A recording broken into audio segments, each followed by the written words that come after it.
Good evening, everyone, again, and I believe we do have quorum. And we return to the regular meeting of the board after a short recess, and I'd like to rise and report on items dealt with in committee of the whole closed session.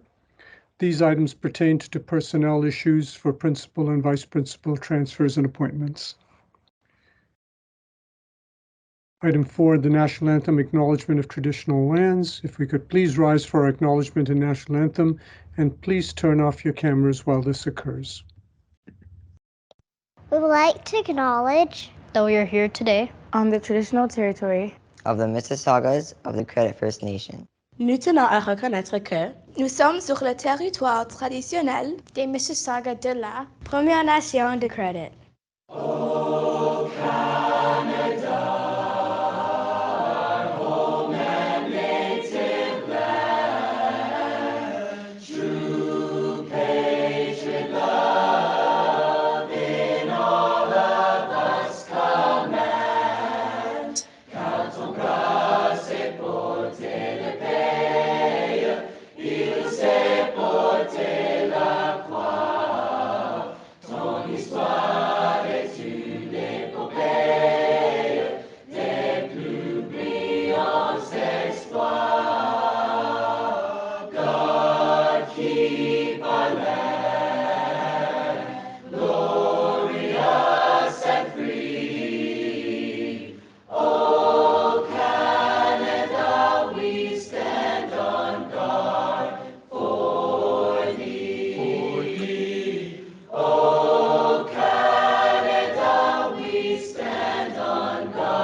Once again this evening, I invite trustees to ask questions on the reports by staff, and all questions by trustees can be placed in the chat, and I'll facilitate asking them and identifying the trustee who has raised the question.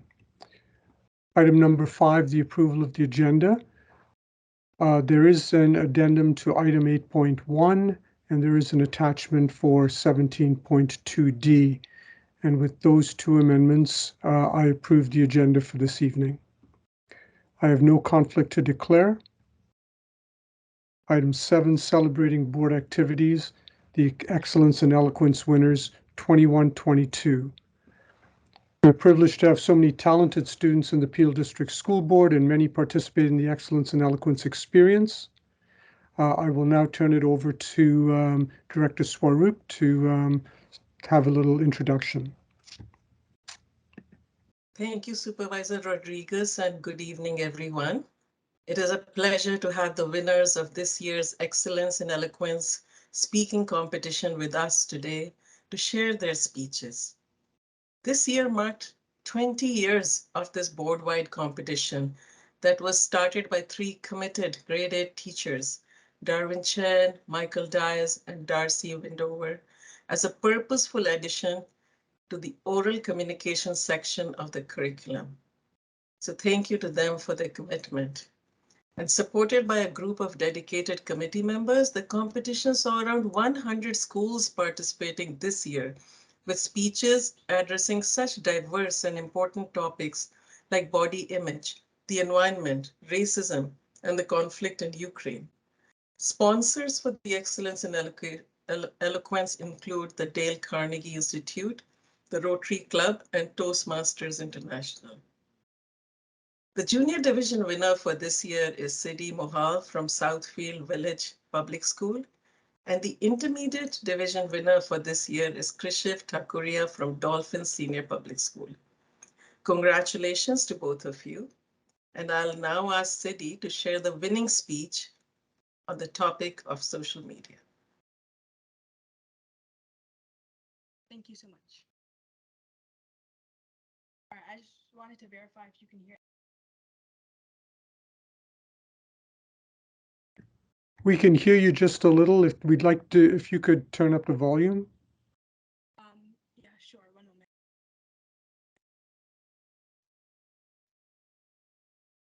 All right, is that better?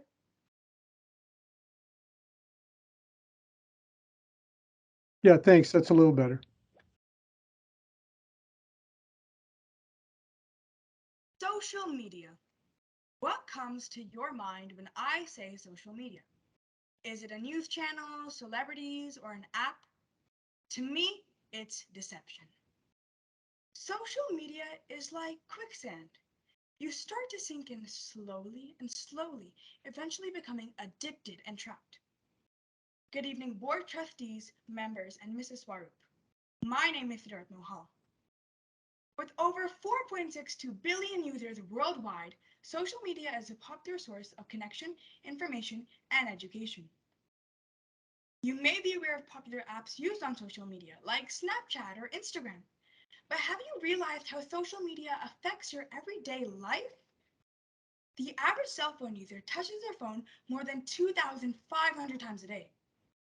That's 2,500 times you open your phone, scrolling, typing, texting, watching, and reacting.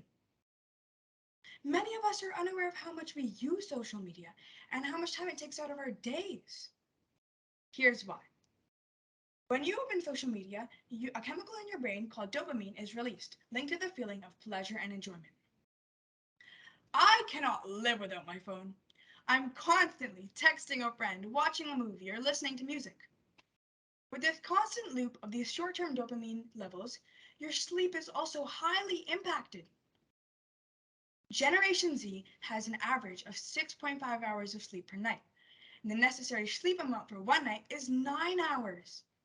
So where did your 2.5 hours of sleep go? For most of us, it's using our phones. Social media releases the same chemical in your brain as lethal drugs and substances.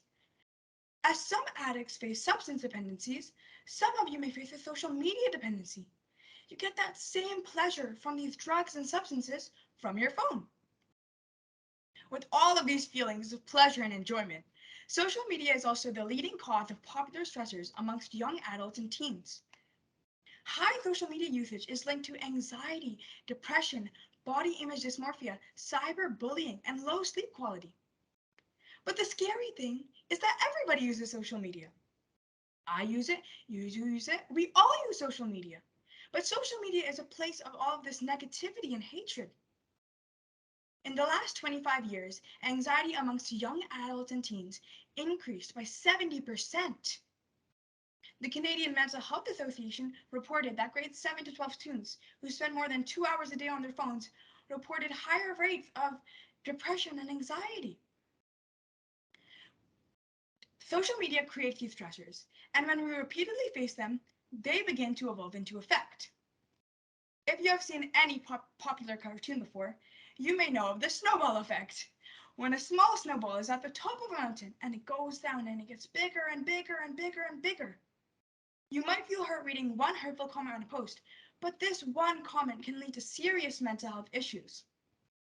So now, you're thinking, there must be a way to get rid of these stressors and make social media positive in our lives. So here's how you can positively use social media and filter out the negativity and discomfort you feel. It may seem almost impossible to leave social media forever and get your information from other sources.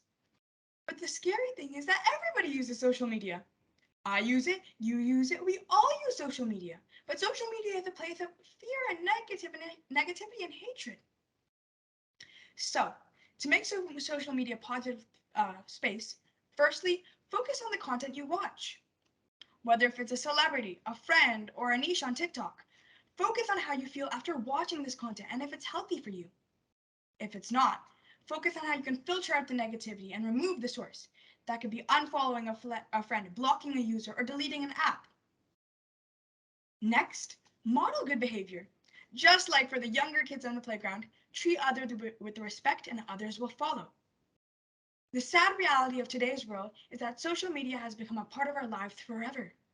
It is a place where we all inform, connect, learn, and educate. So let's make social media a positive, safe space where everybody can enjoy. Thank you.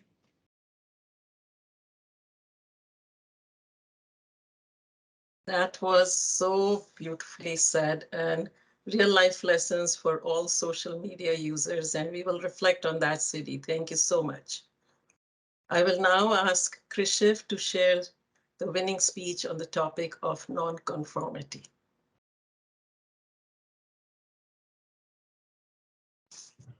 Good evening. Is my sound all right? Yes. All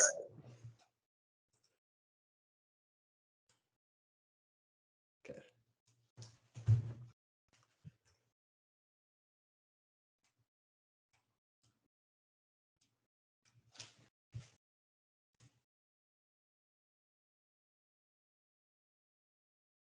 Here's a question. What if you wanted to catch COVID-19? What would you do? You'd probably hang out with people that have COVID. Simple, right? But instead, what if you wanted to catch a positive attitude about life? Because the answer is just as simple. You need to hang out with people that have a positive attitude about life so you can catch it. You see, there's another virus going around. It's called conformity, and it will either make or break your future. The choice is yours. Good evening. I'm Krishiv, and I realized that conformity has been the puppet master of my life, changing, breaking, and manipulating who I strove to really be. Chances are the same is happening to you. The power of conformity involves a change in belief or behavior, emerging from the desire to fit in with a group. Conformity can be so blinding that it can make people disbelieve their very own eyes. And there's a timeless study that proves exactly that. The Asch conformity experiments. Conducted in the 1950s by psychologist Solomon Asch, the Asch conformity experiment studied how often individuals would abandon common sense just to blend in with the crowd. The participants were given a line judgment task disguised as a vision test and were instructed to answer out loud.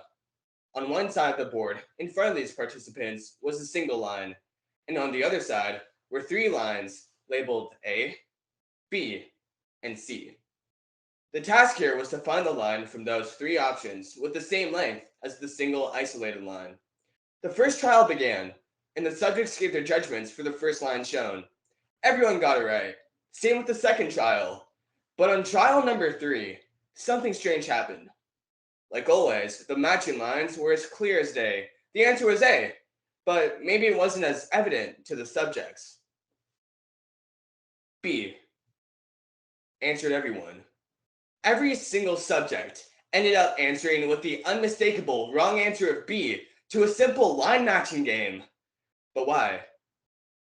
Because this entire experiment was an ingenious setup, and there was only one real participant.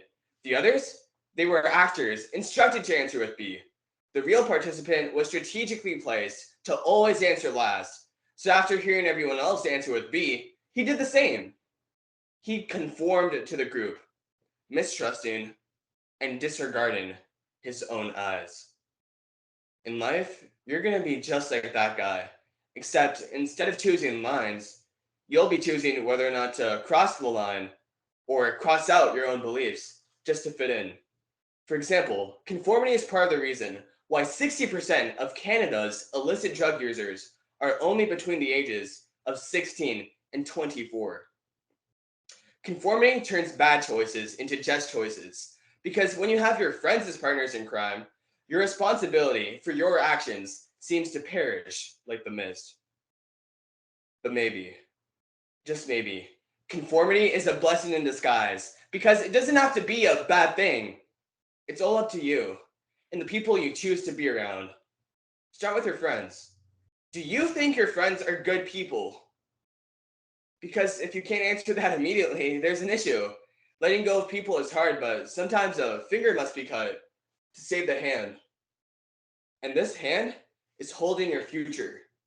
Because what the people around you have got you thinking, what the people around you have got you saying, and what the people around you have got you becoming determines the trajectory of your life. So I want you to think of your closest friends. And I want you to know that these are the people that will either build or destroy your future, all with the snap of a finger. Because conformity and friendship are double-edged swords. So if there's one thing I want you to take away from this speech, it's that you should choose your friends carefully. After all, in the words of Dan Pino, show me your friends, and I'll show you your future. Thank you. Thank you, Krishev. Very important lesson on non-conformity and in the choice of friends. So once again, thank you to both Siddhi and Krishev for the eloquent and thought-provoking speeches. What a great way to start our board meeting.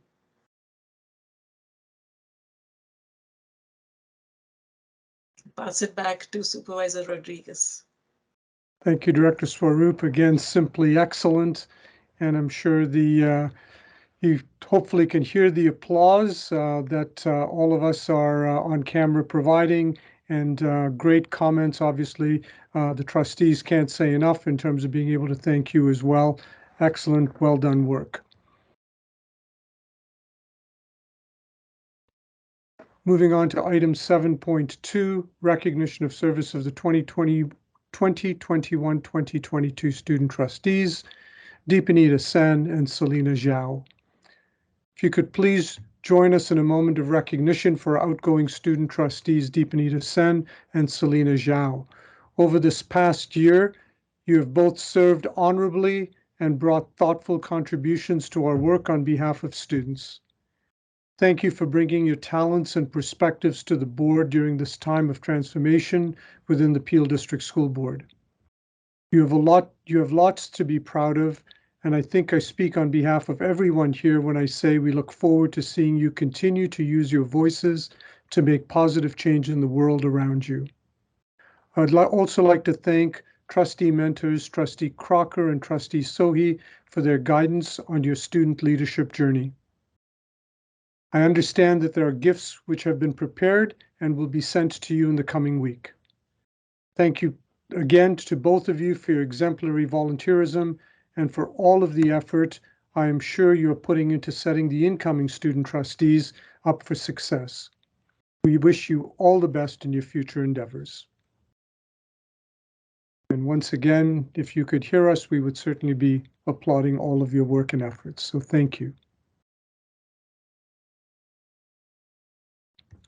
Moving on to item number 8, staff recognition. 8.1, retirements. I'd like to acknowledge all of the retirees and thank them for their many years of dedicated service to the Peel District School Board. We wish you every success as well in your future endeavors. The following are this month's retirees: Lorraine Adams, Gianna Alexopoulos, Beatrix Alfonso, Kevin Anderson, Franco Angelucci, Julia Armitage, Hilda Bear, Allison Bailey, Diana Barnick, Judith Barclay, Sylvie Bergeron-Belcher, Leslie Bethune, Carol Bryan, Sarah Bullock, Patrika Dawes, Vanny Delaria, Ruby Dello, Suzanne Denny, Laurel Dixon, James Dohoniak, Kathy Dunn, Janet Evans, Lisa Everett, Mike Ferris, John Foote, Donna Penny Gunby, Louise Hutchison, Judith Genosi, Donalda Johnson, Susan Johnston, Doran Kerneman, Anicia Khan, Carol Kitching, Kathy Conan, Marcia Lake, Ronald Atang, Julie Larrett, Doddridge Lightbody, Kara Livingston, Michael McPherson, Richard Matson, Cynthia McKibben, Richard McNelly, Sonia Metcalf, Dean Mazzina, Jose Marino, Marta Mulhern, Myra Mushka, Pat Noble, Rod Parcher, Sina Paul, John Polino, Alana Perkins, Monica Borowski, Steve Ria, Sherry Rydell, Margaret Sadowska, Marco Sheeps, Pauline Smalley, Robert Spence, Sharon Stiles, Nadia Taylor, Brad Teeter,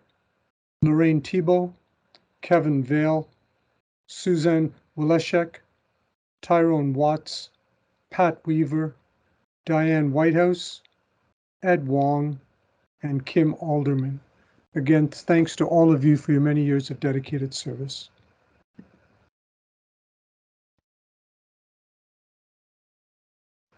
I have no announcements from the chair this evening. Moving on to item 10, report from student trustees. And I now invite the student trustees, I believe they've organized who's going to go first to speak on their report.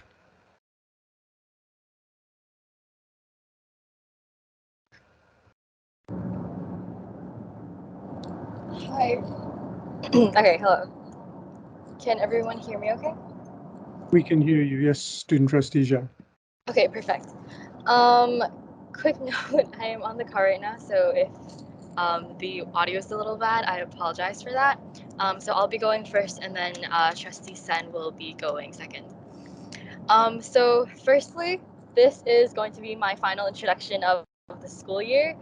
Thank you guys so much for the acknowledgement in the beginning of the board meeting.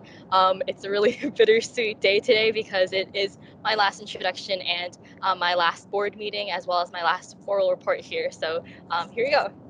So again, hi, I'm Selena, and I am the student trustee for Peel South. Today is the last board oral report that Deepanita and I will be giving to you guys, and I wanted to do a year in review for my journey as a student trustee. So today I'll be recapping some of the most recent trustee conferences that we've been able to attend, and then provide kind of like an update or an overview of the student student trustee projects across the province, and do a recap of my and Deepanita's student trustee projects and activities over the school year. She'll touch on some of the ones that she worked more on when she's speaking as well. So from May 26th to 29th, Deepanita and I had the chance to attend the annual general meeting held by the Ontario Student Trustees Association, which is OSTA-ACO, in downtown Toronto. So previously we have attended their fall general meeting in Toronto in November, and the virtual board council conference in February. And this is our final student trustee conference that we're getting to go to as outgoing student trustees. So this conference was mostly a transitioning period because a lot of the outgoing and incoming student trustees from all across the province came to attend. So we got to go with our incoming student trustees, Avneet and so basically we had the opportunity to get to know all student trustees this year, and going student trustees got to work on over their school year. For example, one of the coolest ones that I've heard about was the Catholic school board flying the pride flag. The student trustees had a big hand in that, so that was an amazing project to hear about, especially like on a province-wide scale. So we also wrapped up our working group project. So in our last board oral report, I mentioned that I'm a part of the French working group where we try to promote French as the second language education within school boards. So within our working group, I reviewed our FSL presentation from our virtual board conferences, and then we discussed further areas of need in French education within school boards. And also a few more school boards recently passed a student governance motion, which we passed a few months ago, which was really exciting to hear about now that more school boards are now on board with giving student trustees more autonomy to pass motions and be a part of the board meetings as well. And then finally, we had our OSTA-ACO elections for the next school year. So I'm really excited to see what our student trustees will be up to in the coming years. And then for the second conference, so just a few weeks ago from June 9th to 11th, we got to attend the annual general meeting of the Ontario Public School Board Association, so OSPA, in downtown Ottawa. This was an amazing learning experience and weekend because not only was it a lot of firsts for me, it was my first time traveling by the Via Rail train alone. It was my first time checking into a hotel alone. It was my first time traveling as an 18-year-old adult now alone because I turned 18 back in March. So that was also a huge first for me. And the first time meeting all these like adult trustees, not student trustees, they're adult like trustees from all across Ontario. But the programs gave me like an amazing perspective of what school boards look like outside of student trustees.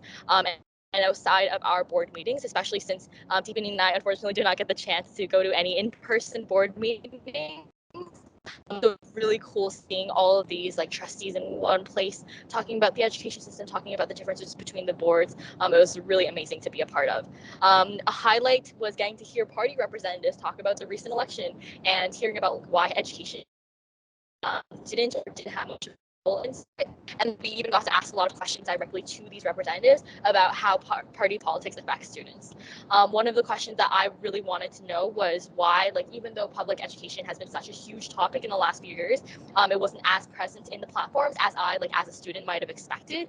And although I didn't get, like, the full answer that I was expecting, I did get a much better perspective into how government officials and school board trustees and officials really affect students within education.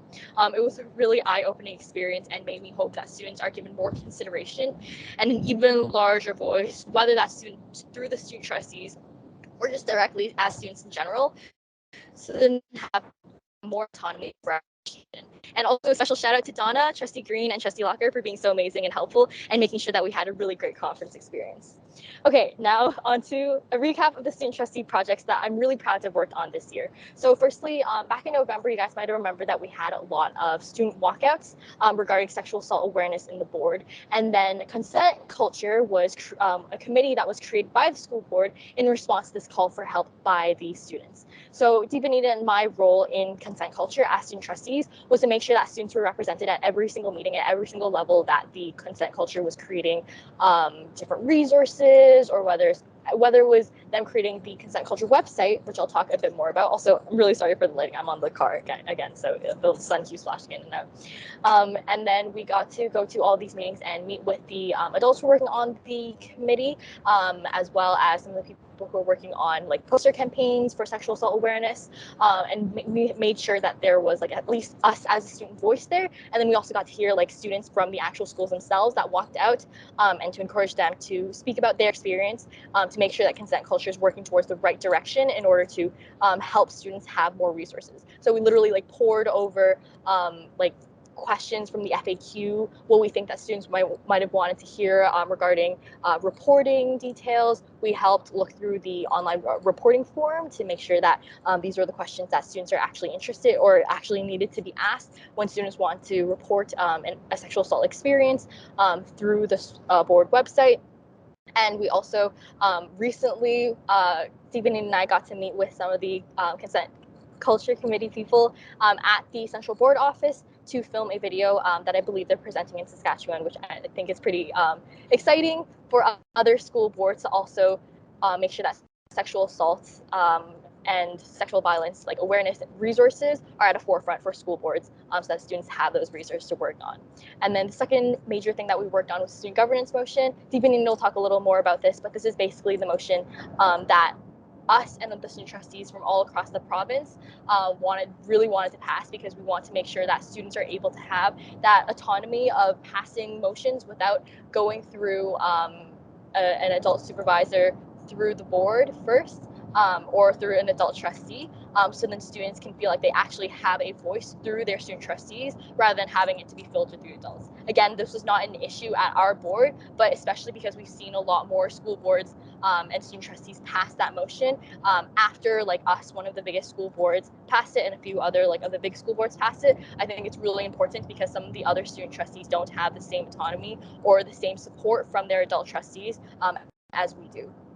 So those were the projects that I'm really like excited and really proud to have worked on this year. I'm sorry, I've been on a bit of a rant today, but I've had an amazing experience as a student trustee this year. I've met a bunch of amazing people, whether that's meeting the students from all across our region and getting to talk to them and represent their voices, or you guys, like the adults, the people on the board of directors, like adult trustees, principals, and whatnot. It's an amazing experience to be able to get to know so many people and really see the school board and see my own education in a more general and wide view. And I'm just so grateful to have been able to have this year and have this opportunity to work with you guys and work with our students to make sure that our school board is focused on our students, which is obviously what the school board is for. And then finally, I'm really excited to continue providing support to our current student trustees or our incoming student trustees. If they ever need help, I'll always be there, and also hopefully being able to work on more projects either with consent culture or with some of the other people that I got to know through student trustee. If you guys ever have anything that you want to ask me about as a student trustee, you can still reach me at my school board email, which I believe is selena.zo@plsb.com. I'm more than happy to do a video chat or grab a coffee. And once again, just really, really, really grateful to have had this opportunity to be the student trustee for your 2021 to 2022 school year. Okay, I'll pass on to Deepanita now.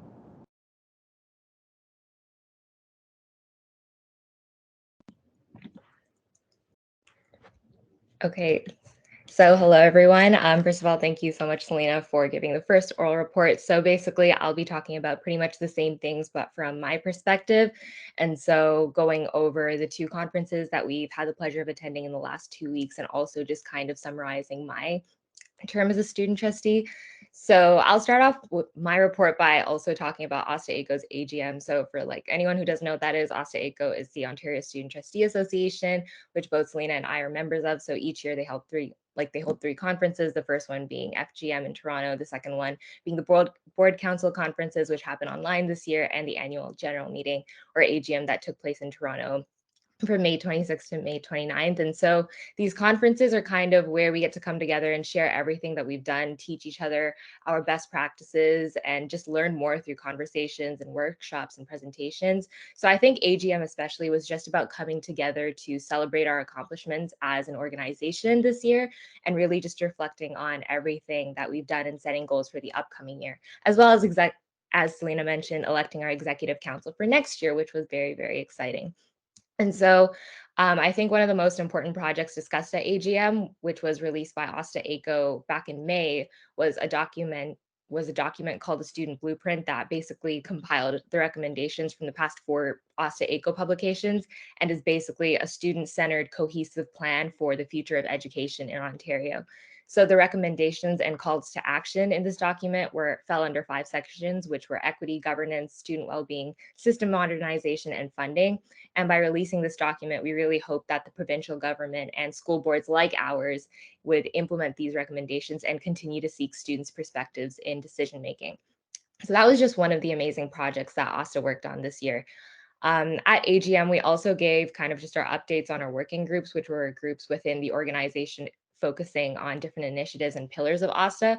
For example, I was part of the working group called OSFA for the Ontario Student Voice Awards, which was a scholarship given by OSTA-ACO to students across Ontario demonstrating leadership in certain areas. So I was a part of marking and reading the applications and helping decide the winners. And the final winners were announced at AGM, one of which was who was a Peel's student named Jessica Malpati from Fletcher's Meadow, who received the award for her leadership in student voice. And so at the conference, we were also able to attend career and resume building workshops and watched a presentation by none other than last year's Peel North student trustee, Shavo Hamnar, talking kind of about life after OSTA and what steps we should be taking in order to continue our advocacy even after our terms as student trustees are over. So this conference, unlike the other two, was also attended by both current and incoming trustees. So we were kind of able to give our incomings our best practices and everything that we kind of learned throughout the year so that they can use it next year. And so that said, we also did get to meet the PDSB incomings, Avneet and Evelyn, while we were there, and we spent a lot of time with them, which was really, really nice. And just by seeing them work and interact and just how they carry themselves, I know that they're going to be really great in their roles next year. And I have full confidence that they're going to continue everything that Selena and I started this year and also just do so much more. And so overall, AGM was just a really great experience, and I know that Selena and I are both going to miss being a part of OSTA-ACO and just going to these conferences.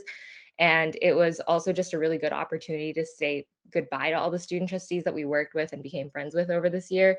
And honestly, just a great way to end our time with OSTA. But fortunately, it wasn't the last conference that we got to attend, because very shortly after this conference, we got to attend the OPSPA AGM in Ottawa. And so like this conference was attended primarily by adult trustees. So like, thank you to our school board, first of all, for letting Selena and I go, because I think that we were probably 2 of, I think, around 10 student trustees that did attend. And so this conference was just totally unlike any of the OSTA-ACO conferences, obviously being organized by an entirely different association. But, you know, with OSTA, everything was obviously very student-centered. And even though Selena and I were a part of the public board council in OSTA-ACO, and like the public board council like worked very closely with OPSPA, like us as individuals, we never really got to work directly with them. And so being at this conference really gave us a lot of insight as to what OPSPA does and the other stakeholders in Ontario's public education system. And we also just got to learn a lot more about the adult trustee position and meet trustees from all across Ontario. And so while we were there, we were able to attend a lot of workshops, listen to a lot of guest speakers, and also just learn about and discuss the recent elections and how students can be more involved in politics and encourage like higher voter turnouts. And I was also able to attend like an equity workshop, which I found like really, really valuable because I know that equity especially is something that our board focuses on a lot right now. And it was really great to see that a lot of the changes recommended in that workshop were already being implemented at our board. And so there is this one presentation specifically that I really wanted to highlight because I really enjoyed it. And that was by someone named Nick Nanos from Nanos Technologies, and who basically talked about how data and analytics can be used to indicate how environments and events impact learning, and just kind of how day by day the world is getting more uncertain, and how our schools need to be prioritizing resilience in order to make sure that our education system is adequately preparing our students for the future. And I think that our school board being like already one of like the largest school boards in Canada, we already had like a lot going on. And coming out of this pandemic, we have even more going on. And I think, like to exactly what he said, our schools should be focusing on resiliency and putting a much greater emphasis on problem solving and mitigation, and that we should be looking not just at like reactive measures, but proactive measures to make sure that we're not just good at receiving what comes our way, but also prepared for everything that may come. And I think that our board in the last 2 years has started many projects and initiatives that like kind of go by this notion. And I really just hope that we continue working in this direction because I see like really, really great things for our future. But like, yeah, OPSA AGM was just an incredible experience. I think that it just being in Ottawa, it being my first time traveling alone like that, it was just a really life-changing experience. And I met a lot of great people, learned a lot of new things. And I think, as Selena mentioned, like it definitely got us both out of our comfort zones. And honestly, I think it was like my favorite conference like that I attended this year, and possibly like just the best possible way that I kind of could have ended my term off with. And now finally, I wanted to talk about some of the projects that me and Selena were able to work on that she hadn't mentioned, like at our time at the board, because like, I don't know, like I think one of the biggest, like right off the bat that Selena already mentioned was consent culture.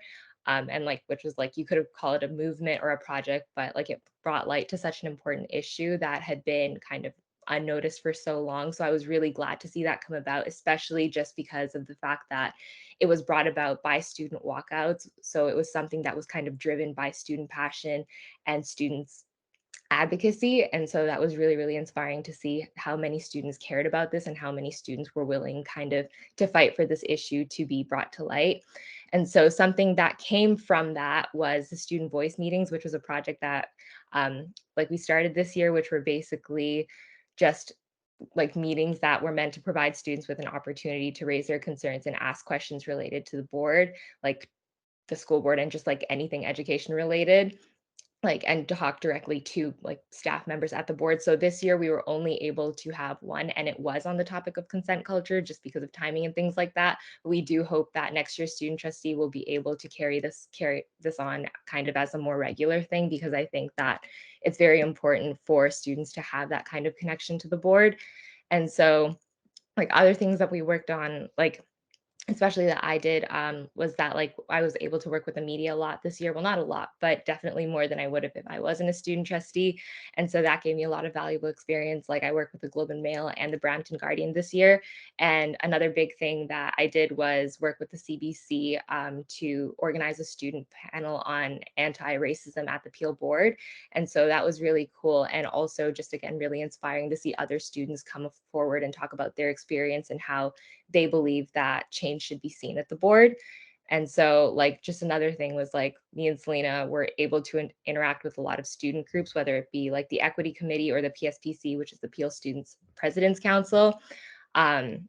And we were able to work with them, and also just the student councils at different schools on more school specific issues. But also like another important thing was like, especially for the schools in the north, that we were all able to like come together on these meetings where schools were able to kind of share their experiences with each other.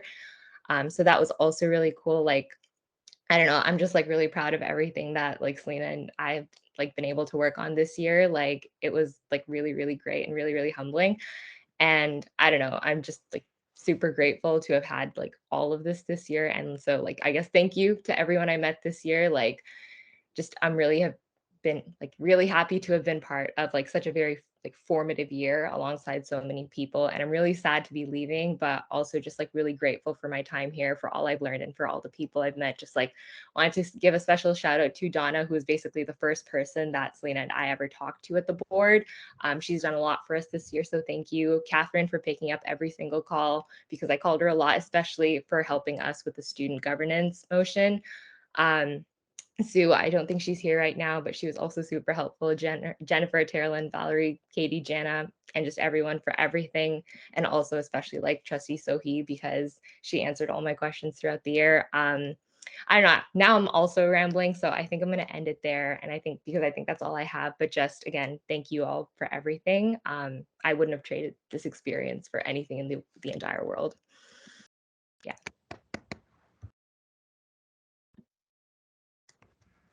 Wonderful. Thanks to the two of you. It has certainly been an absolute pleasure serving with you. Your energy and enthusiasm is infectious, and we look forward to following you, wherever you go and all that you end up doing, because we know it'll be outstanding. Thanks again to both of you. Really appreciate all the hard work. We're now on item 11, reports from trustees appointed to external organizations. Item 11.1, Trustee Crocker, School Streets Project. Go ahead, Trustee Crocker, please. Thank you, Supervisor. Student trustees are always a hard act to follow, I'm sure you'll agree. Absolutely. School Streets was a pilot project jointly undertaken by the City of Mississauga and the Traffic Safety Council, of which I'm a member as the board's representative, and with the cooperation of 3 elementary schools, St. Alfred in the separate board, Hillside in Trustee Brad McDonald's area, and Brian W. Fleming, which is in Trustee Sue Lawton's neighborhood. And what it involved was this, that during much of the month of May, the streets in front of these 3 schools were shut down entirely. There were barricades at the end of the street in both directions. So the only people who could get through in a vehicle were school buses and anybody picking up a student with special needs. And of course, custodians coming on their shift, but no parents, no kiss and ride. Bicycle, yes. Pedestrian, yes. Most of the time we were lucky with the weather. It went rather better than you might guess. There were plenty of volunteers, some of whom were neighbors of the school, some of whom were trustees like myself and Trustee Lawton and Trustee Brad McDonald, who were very much part of the planning and execution of this. That's really all I have to say about it, Supervisor, but I would beg your permission to have Trustee Brad McDonald add a little bit, because he's got some more recent news as of today, actually. Yeah, thanks, Trustee Crocker, and love the shirt as well. Yeah, if Trustee Brad McDonald or even Trustee Lawton, I know that they were both involved, so if they want to say a couple of words, by all means, go ahead. Yeah, thank you, Supervisor Rodriguez. And thank you, Robert Crocker. Your dedication to traffic safety in schools has been just amazing over the years. And I represent the Hillside School, which was one of the pilot schools, part of the planning, part of the canvassing of the community, and then being like Trustee Crocker, going to the streets, closing and supporting that whole process. And it was really great to see kids starting to walk, parents starting to utilize in the warmer weather other forms of transportation other than cars. And so today there was a ceremony at City Hall for the 3 schools that the city of Mississauga coordinated with this pilot project, and each of the schools got a $500 check for their efforts in participating. And I can't thank the city staff enough. They did an amazing job, and head of traffic safety, Peter, did a fantastic job. Anyway, I'll turn it back to you. Thank you. Great. Thanks, Trustee Crocker. Thanks, Trustee McDonald. Trustee Lawton, did you want to say anything? Well, that's not a good question. I always want to say something. Thank you very much to trustees Crocker and McDonald. They've summed it all up. But the one thing that I would add is I was just really taken with the difference in the attitudes of the neighbors. When we began, this was not a popular idea. The Brian W. Fleming, in particular, in St. Alfred's, is an aging in place community. I would say we have many older adults, and they were very concerned about how they were going to get to their doctor's appointments and how many things. And as it turned out, they were some of our great volunteers, and they were very positive about, first of all, it was a great showcase for our kids in all three schools, I would say, because there's just, if you're on the street with the kid, it's got to be good. So it was very interesting that way, and I think the city was happy to see that change as well. Wonderful. Thanks to all three of you, and thanks for the report. It certainly sounds like a phenomenal project. So hopefully it can have some legs and continue sometime. Yeah. Thanks again. Thanks, Trustee Crocker, for the report. Appreciate it. Thank you. Moving on to 11.2, Trustee Green, the Ontario Public School Board Association. Trustee Green.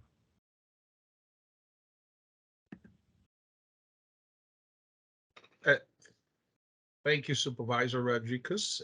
Can you hear me? I can, thank you, yes. Okay, all right. So, I did send out some highlights of the AGM, the Ontario School Board Association AGM. There's just a few things that I just thought I'd highlight tonight that took place of the AGM, which I think is important for trustees to know. That it was really an amazing AGM, and the speakers that we had, they were amazing, gave us some insight, and even what's ahead in terms of the re-election of the government that is in power right now, and what as trustees we need to look for.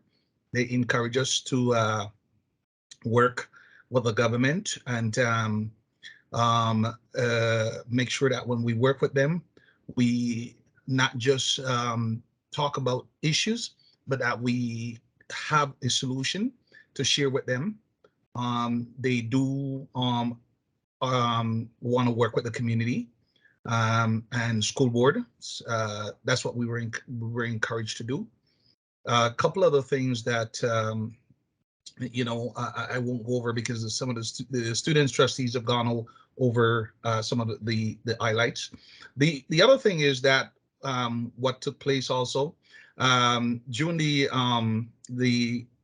conference at the AGM, the Ontario School Board also amend its bylaw to allow for the Indigenous Council to have a representative on the executive team that would represent that group, because that group been around for some time. They have been meeting and they have been planning. They have worked closely with the executive for a long time, and based on and truth and reconciliation, the board felt that it's time that they had a representative on the executive, and the bylaw was amended to include a representative on the executive.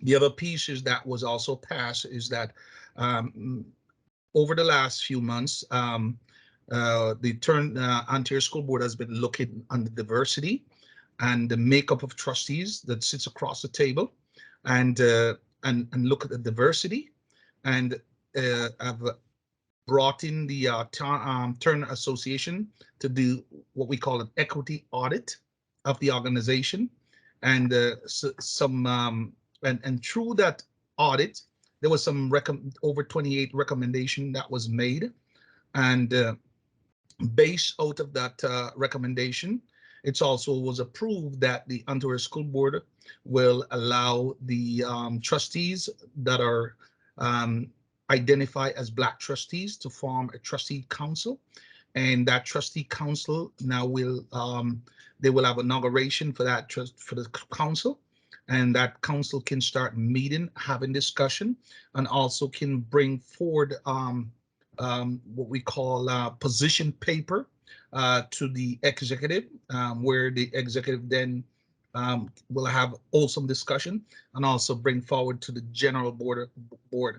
The Ontario School Board is feel that the time is right to ensure that they push for equity and inclusion, and they're looking on the number of trustees that sits across the table and seeing that there is a need for some change in terms of seeing a diverse representation at the table. So one of the things that was asked is that there's a number of trustees that are either retiring or not running again. They were asking and encouraging those trustees maybe to look within the community that they represent, and if they see people that they feel that would make a good candidate who are people from the minority group, that they could tap them on the shoulder and encourage them, provide some mentorship and encourage them to run, so that we can start seeing some change at that level. And finally, the as you know, all of our school board contracts have expired will be expiring August. So all the union already served notice to bargain centrally at this moment. We are having a brief executive meeting to talk about some stuff that is coming up and some stuff that we need to be have an eye on as the central bargain start. But that will be information that we'll have to bring in camera, maybe at our September or August meeting, because there will be some piece in there that cannot be discussed in the public. So with that said, we also have a student from Glen Forest Secondary School. I have Victoria, and I'm trying to find her last name here, who Victoria Cachanora, who have won the Oxford Pan Am scholarship for $1,000. There was a selection process. I believe that's Trustee Benjamin was part of the trustee that was able to dissect all the application that came in. And we are proud that one of our Peel student could have received that scholarship. So that's my report, Supervisor Rodriguez, and thank you very much for allowing me to speak this afternoon. Thanks. Thank you, Trustee Green. Appreciate the report, and thanks for the information that you had sent out as well that kind of highlighted all of the other things as well. So thank you for that. Moving on to item 11.3, Brampton School Traffic Safety Council, Trustee McDonald. Thank you, and through you, Supervisor Rodriguez.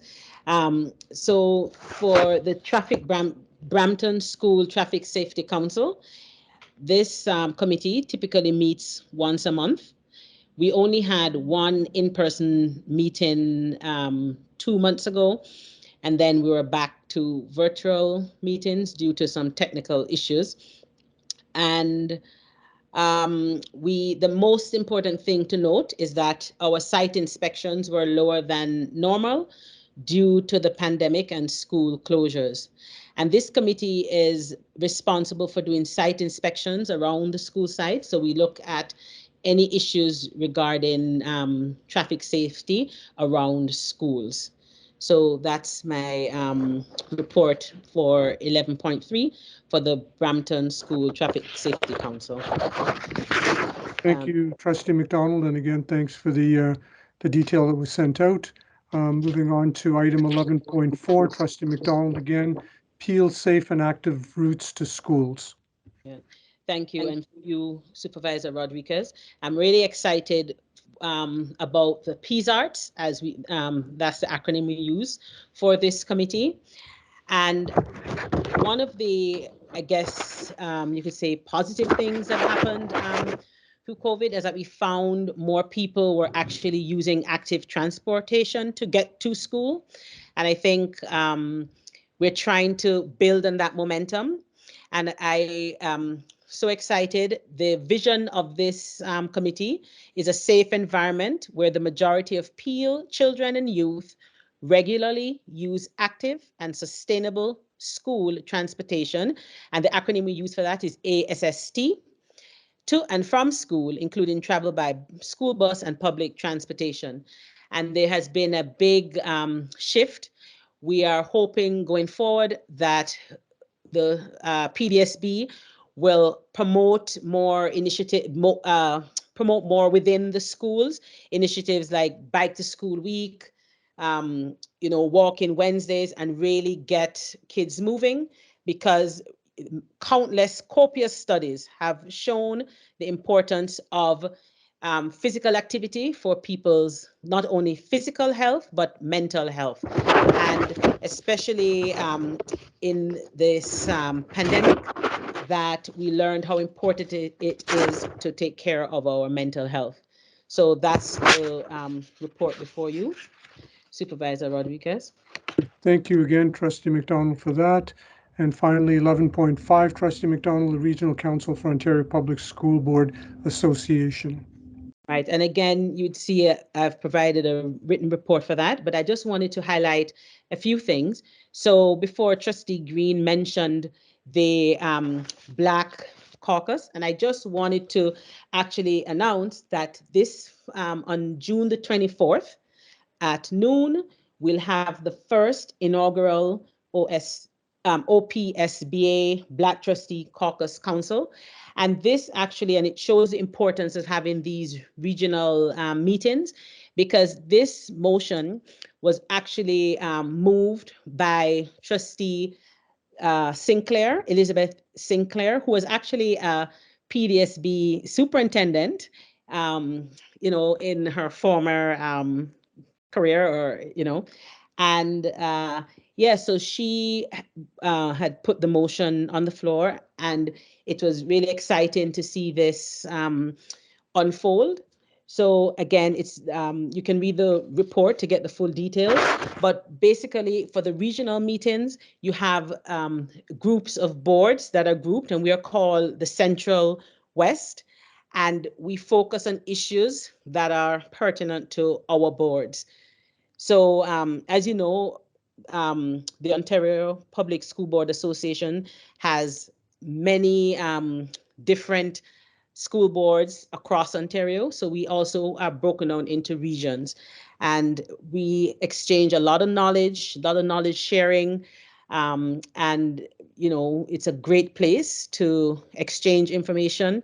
And I would encourage all trustees, even if you're not officially a representative of the PDSB, to still attend those meetings, because it's always great learning.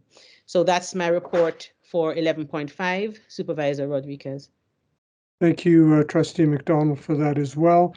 And with that, that concludes our reports on external committees. Thanks to all of the trustees this year who've served on various external organizations and committees for all your hard work in representing the PDSB. I know that through the year, some of you have brought other reports forward, and some had difficulty meeting through the pandemic, so they're not wholesome reports to bring this time, but I'm sure we'll hear from you as well in the future. So again, thanks for all of your work during this past school year. Moving on to item 12, Director's Leadership Report, Director Swaroop. Thank you, Supervisor Rodriguez. Good evening, trustees, staff, and community members. As this school year comes to an end, I'd like to highlight the progress we have made to reconnect and build our school communities back up as we look ahead and plan for a new school year in the fall. This year, I had the wonderful opportunity to visit 136 schools, 97 elementary and 39 secondary schools in Caledon, Brampton, and Mississauga. Getting to know students and staff by meeting them in their schools gave me the opportunity to build relationships, listen to students and staff, and experience firsthand the teaching and learning taking place. I connected with many committed and talented professionals who consistently went above and beyond to support our students during a very challenging time. While I understand we are not there yet, and that all students are not experiencing in the same education in the same way, we remain focused on eradicating systemic racism and creating inclusive learning environments and leadership opportunities for our students. I'll share some examples from my school visits. At Hillside Public School, I met Keegan Covey, a grade 7 Ojibwe student leader who's helping coach his school's lacrosse club, teaching his classmates about the history of the sport and how to play. He also volunteers coaches every Saturday at the community center. As he says, he likes to help out so that little kids who want to learn the game can learn. I was lucky enough to get a mini lesson myself with Keegan and his sister Ella, who is in grade 1. At several schools, I met student leaders who run cultural and identity-based student-led clubs and associations that advocate for meaningful change at their respective schools. Experiential learning and innovation was evident at Brampton Centennial Secondary School. In the grade 9 STEAM program, students engage in an innovative, multidisciplinary 6-credit program that involves project-based learning and builds meaningful connections between subject areas. Students are taught in large, open, multidisciplinary classrooms designed to encourage collaborative learning, exploration of ideas, and hands-on application of curriculum. At McQuill Public School, I witnessed grade 8 students teaching grade 5 students how to create a podcast in their redesigned library Learning Commons, which highlights the importance of creating a collaborative culture grounded in design thinking. In my visit to Stephen Lewis Secondary School, I learned that it is a UNESCO certified school, one of about 100 schools in Canada. They explore 4 thematic actions, including UNESCO's Sustainable Development Goals, global citizenship education, climate action, and Indigenous education and reconciliation. What do the walls of the school say about our student and learning? As I visit schools and I look at the images on the walls and the ways which student voice and agency are represented, I see critical thinking and student voice in action. I listen to students sharing their thinking and challenging one another to develop their own understanding of critical issues such as bias and racism. A group of students gave me advice about being the director and shared with me that it is important to teach everyone to be an ally and an advocate and teach everyone to respect all races. A very simple sentiment, but so very complex, requiring us to continually be learning, unlearning, and relearning in new ways of knowing, doing, and being, where students are centered and deeply engaged in the decision-making affecting their schooling experience. I'd like to thank all the educators, staff, and administrators who helped meet the diverse needs of the students and supported each other to navigate pandemic challenges. You have shown us the way to enrich students' lives, and I personally am listening to you and including your feedback as we continue our work towards transforming Peel District School Board for all learners, focusing on those who are currently and historically underserved. Next, I want to share about empowering modern learners. As part of our commitment to create inclusive spaces that engage and empower students, modern learners in grades 2 to 8 from over 40 Peel District School Board locations were inspired to explore how Lego robotic systems, computer science skills, and first Lego League resources could be used to create innovative solutions and disrupt traditional practices. The students engaged in class-wide discussions and design challenges, or they collaborated in maker educational extracurricular groups to solve unique problems. They worked in groups, collaborated, researched, shared ideas, planned out solutions, then developed their final solutions, testing and correcting coding as part of their development process before finalizing their creations. To show you a bit of the solutions these students worked on, I'd like to share some behind the scenes footage of the products that grades 4 and 5 students from Grenoble Public School built to solve real world challenges.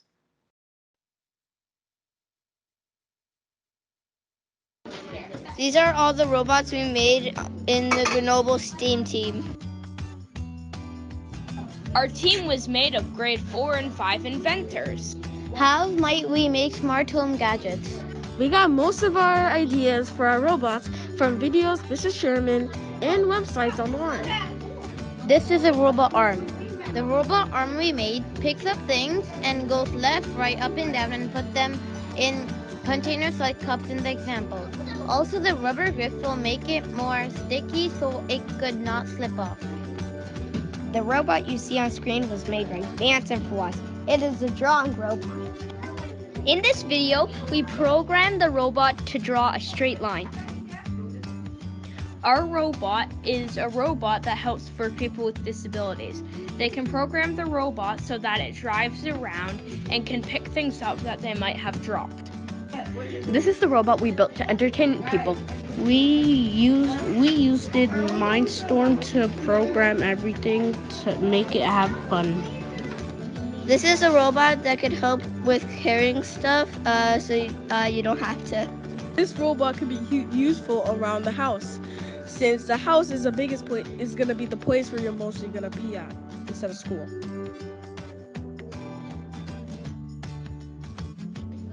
I built a fancy smanchy robot that walks using gears and it is moving. I made a car that drives and made it that it can go faster and dance. This is a robot that can carry stuff to your friends when you don't want to talk to them. This is a robot that can carry stuff. Here it is in action.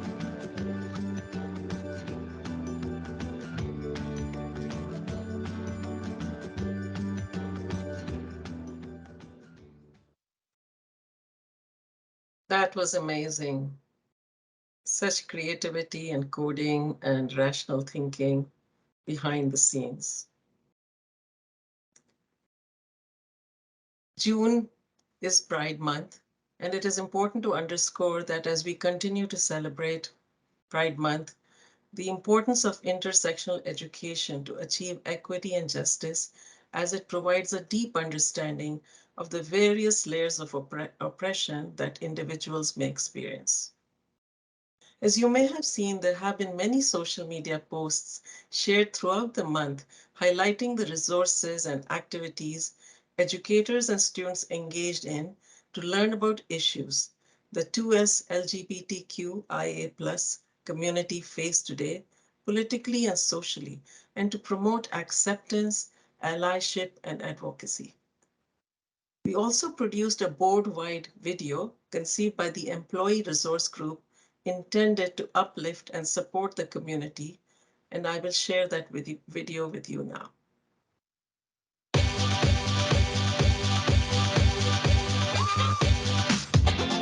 What is going on?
Thank you to the Employee Resource Group for this truly uplifting video.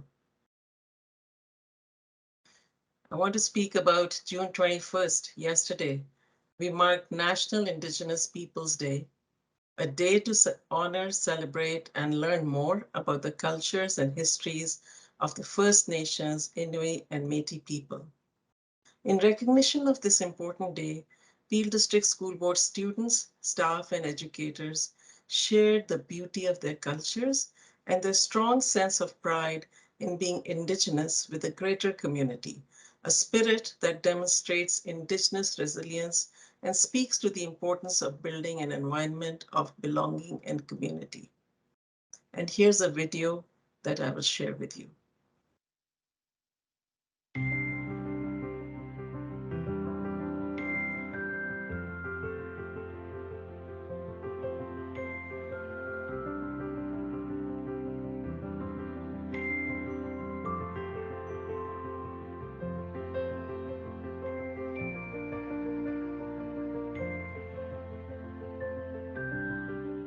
I am proud to be Ojibwe.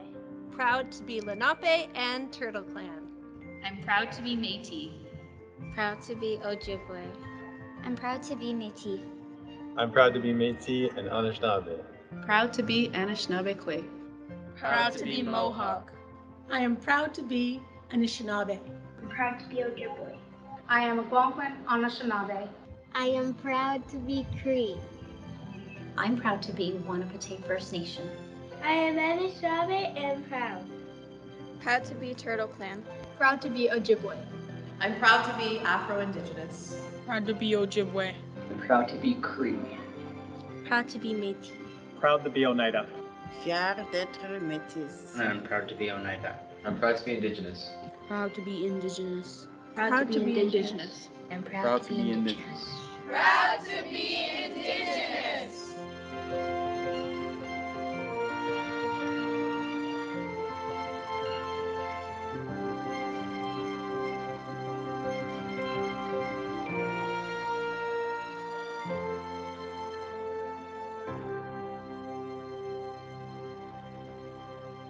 And looking ahead, we have another exciting opportunity for Indigenous youth in grades 6 to 12 to attend a free culture camp this summer, where they will be engaged in culture teachings and land-based learning facilitated by various community members.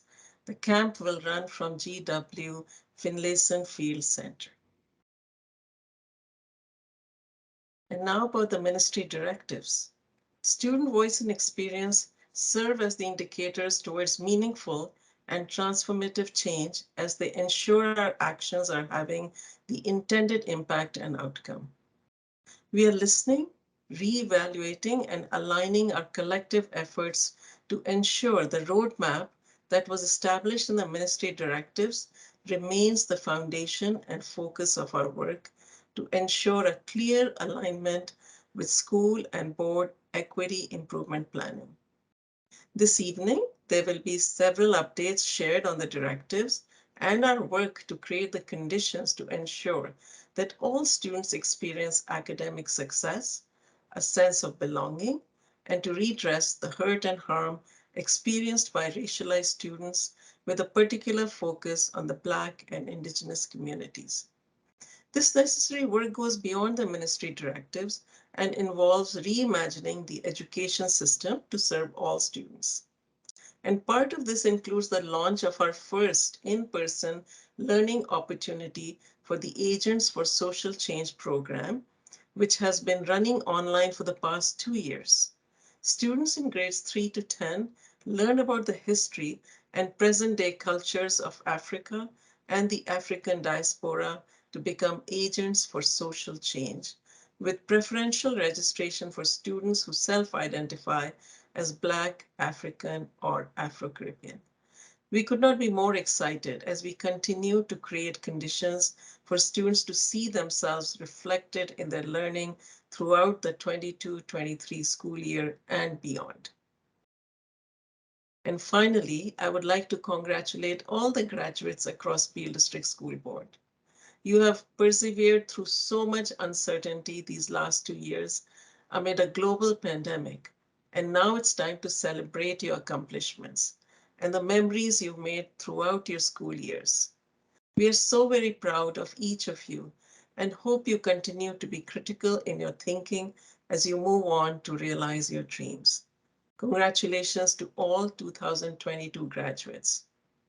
It has been such a pleasure to return to in-person events. The energy and excitement is in the air as students celebrate proms, graduations, and other special events. And I'm filled with hope and promise for the year ahead. And with that, I conclude my remarks for the evening. Thank you. Thank you, Director Swaroop, and thank you for your leadership during this past school year as well. Much appreciated. Moving on to item number 13, the consent agenda. There are no items on the consent agenda this evening. Item number 14, I approve the minutes of the board meeting of May 25th, 2022. Item number 15, I'm in receipt of the following minutes. The minutes from the Parent Involvement Committee of April the 7th, 2022. The minutes from the Special Education Advisory Committee on May 17th, 2022. The minutes from Governance and Policy Committee, May 18th, 2022. The motions for consideration from Governance and Policy Committee, May 18th, 2022. The minutes from the Physical Planning, Finance and Building Committee, June 1st, 2022. And the motions for consideration from the Physical Planning, Finance and Building Committee, June 1st, 2022. This brings us to item 16, which is the 2022-2023 budget. I'd like to first take a moment and just thank all staff that spent many hours to bring forward a recommended budget for 2022-2023 school year. And I'd also like to thank the trustees for their diligence in the oversight of this budget. I'd now like to turn it over to Director Swaroop. Thank you very much, Supervisor Rodriguez. We are pleased to present the 2022-23 proposed balanced budget of $2,015,601,198 for the Peel District School Board. This budget supports the board's unwavering commitment to building an inclusive and equitable education system that puts student achievement at the forefront. The 2022-23 budget was developed through a consultation process that included employee group leaders, the senior leadership team, and trustees. The board also sought input from parents, guardians, school council members, students, community members, and staff through an online survey, while opportunity to delegate was provided through the Physical Planning, Finance, and Building Committee. Priority was placed on maintaining frontline staff, supporting our most vulnerable students, and addressing increased cost pressures due to inflation. Guided by our consultation processes and ministry directives, the 2022-23 budget supports the following ongoing and one-time enhancements: 100 educational assistants, 22 resource teachers to support equity, special education, modern learning, Indigenous education, social science, and science and technology, 2 graduation coaches, 2 research staff, 2 school community engagement liaisons, 1 school community engagement manager, 1.9 custodians for new spaces, 1 vision itinerant teacher, 1 coordinator for business and computer studies, 1 guidance counselor for Black excellence, 1 human rights officer, additional funding to support Black student success strategy, additional funding for professional learning with respect to Indigenous education, additional funding to update the library circulation and cataloging system board-wide, additional funding for staff well-being programs, additional funding to support facility operations for coverage of additional spaces, and cost increases in the areas of fire safety, alarm monitoring, security services, HVAC, maintenance, and utility rates. Funding to support replacement of floor care equipment and cargo service vans. Funding to support transportation contract and fuel cost increases. With our operating budget focusing on meeting program delivery, the board is requesting to approve an additional $15.86 million from reserves to support the above listed business cases, which primarily support our most vulnerable students, transportation cost increases, as well as our ongoing equity, anti-racism, and anti-oppression initiatives. I'd like to thank the Finance Support Services team for their meticulous oversight and preparation of the 2022-23 budget. Your expertise and diligence continue to help us operate in a fiscally responsible way while delivering on student need. I would also like to recognize the contributions of the senior team and trustees throughout the process, as well as the community members, parents, and staff who took the time to provide budget input through our online survey. And I now welcome Jaspal Gill, Associate Director of Operations and Equity of Access Support Services, to present the proposed 2022-23 Peel District School Board budget in full detail. Thank you. Thank you, Director Sabru, and through you, Supervisor Rodriguez. Good evening, everyone. Before I start with my presentation, I also want to acknowledge the commitment and leadership of the senior team to develop this proposed budget. I would also like to thank Controller Latasha Charles and our finance staff for their outstanding work over the last 4 months in the development of this budget. Next slide, please. For school boards, enrollment is a key driver for staffing, determining accommodation needs, and most of the ministry funding is based on enrollment, normally referred to as average daily enrollment or ADE. The graph shows the enrollment trend over the last 12 years. Our board has experienced enrollment growth until the year 2019-20, except in 2015-16 school year. The huge jump in enrollment in 2014-15 year is due to the fact that all full-day kindergarten students were included in ADE calculations as full-time students and were fully funded as part of the grants for student needs funding. For the 2022-23 school year, enrollment projections indicate that the elementary panel will see a decline of 3,487 students, and the secondary panel a decline of 325 students. Overall, our system will see a decline of 3,812 students compared to this year's estimate, which represents a decline of 2.5%. Since 2019-20 school year, the board's overall enrollment has declined by over 66,100 students, representing a decline of 3.9%. Next slide, please.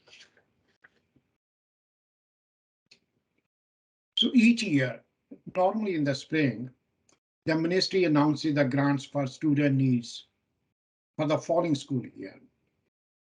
Most of the ministry funding comes to the school boards through grants for student needs. For the 2022-23 school year, overall, provincially, the grants for student needs funding is projected to be 26.1 billion, an increase of 2.7%. Per pupil funding will increase to 13,059, which is an increase of $339 as compared to this current school year. Next slide, please.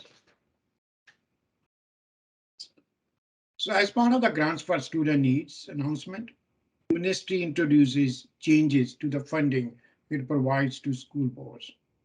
So some of the specific changes implemented for next year include, as part of the Learning Recovery Fund, the ministry will provide temporary additional funding to continue to hire teachers, early childhood educators, educational assistants, and other education workers to address learning recovery, the implementation of the first year of a fully de-streamed grade 9, the delivery of remote learning, as well as sports for special education.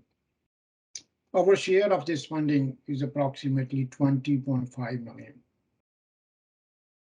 To support access to quality online opportunities for all students, there will be additional funding to support the costs associated with network connectivity, network infrastructure, network security, and related network operations in schools and school board buildings as usage increases and technology evolves. Recognizing the importance of promoting positive mental health, especially in light of the COVID-19 pandemic, Ministry is providing additional funding for mental health within the mental health and well-being grant. For our board, the grant will increase to 6.9 million next year. That's an increase of approximately 1.8 million as compared to this year.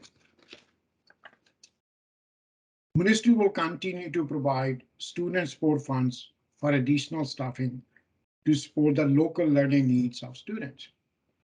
All funds to be used consistent with the central agreement obligations, and our board share next year for this funding is approximately 15 million.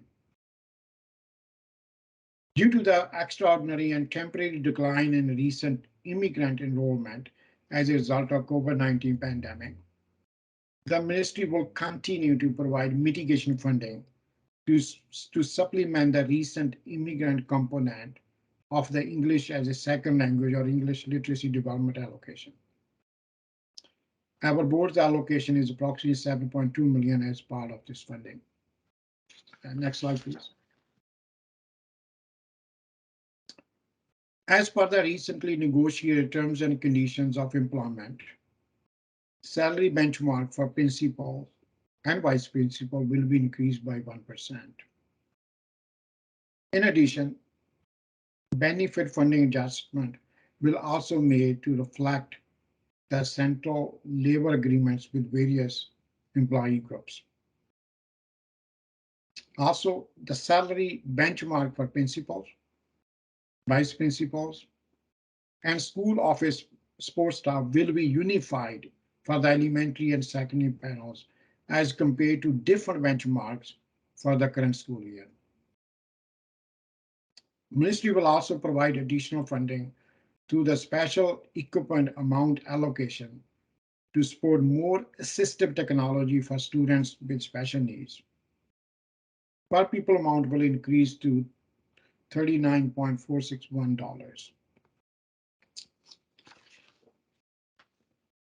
There will be a 2.3% increase to assist school boards in managing the increase in commodity prices such as hydro, natural gas, and so on, and an additional 3.1% to support the increased cost related to the need to run ventilation systems longer and to replace filters more frequently. In total, a 5.45% increase to the non-staff portion of the school operation allocation next year. The ministry continues to review student transportation funding with the aim to achieve a more equitable and need-based student transportation system. So while the review is underway, a cost update amount of 2% is included in the student transportation grant, but this additional 2% hasn't been allocated board by board at this time, and ministry will provide additional information later in the school year. Next slide, please. Ministry will also continue with the implementation of the multi-year changes it introduced in previous year. The online and in-person learning credit load benchmarks will be updated to reflect the differentiated funding for online learning for secondary students. Benefit benchmarks will be further reduced due to the phase out of the retirement gratuities. Ministry will continue with the phase-in of update to school facilities operations and a renewal grant to reflect a secondary class size of 23. To streamline funding, some of the existing priorities and partnership funding allocations will be transferred into the GSN in 2023 year. Next slide, please. Based on the consultation with trustees, senior administration, and the input received from various unions, federations, school councils, and the public, staff has developed a proposed balanced budget. Given funding constraints, priority was placed on supporting equity work, strengthening student learning, enhancing sports for mental health, and special education, and the ongoing implementation of the ministerial directives. These next two slides highlight some of the enhancements included in the proposed budget. As the director mentioned, 100 educational assistants to support students with special needs, as well as students transitioning into mainstream as a result of closing of some of the contained classes. 28 resource teachers to support schools and students for programs and initiatives in equity, special education, modern learning, indigenous education, social sciences, and sciences and technology. 2 additional graduation coaches to work in secondary schools to support the learning and well-being needs of Black, African Caribbean students. 2 additional research staff to increase the ability of the research team to support system needs in board and school monitoring of the directives, and board improvement and equity plan indicators, and to develop capacity in both centralized and school locations in collecting and using disaggregated data. 3 school engagement liaison, 2 liaison officers, and 1 manager to support Black, Indigenous, and racialized students to achieve their full potential. 1 coordinator to support schools for business and computer studies. 1 additional guidance counselor to provide resources and support to school guidance counselor to develop understanding and building capacity to better serve Black students and families. 1 additional human rights officer to support human rights office's goal of active involvement in student-related discrimination concerns. 100,000 set aside to support Black student success strategy to create the conditions for Black student achievement and well-being in all Peelschools. 187,000 set aside to update current library circulation and cataloging system. 300,000 set aside for professional development, expertise, resources, and material to support professional learning provided to all Peelschools. Next slide, please.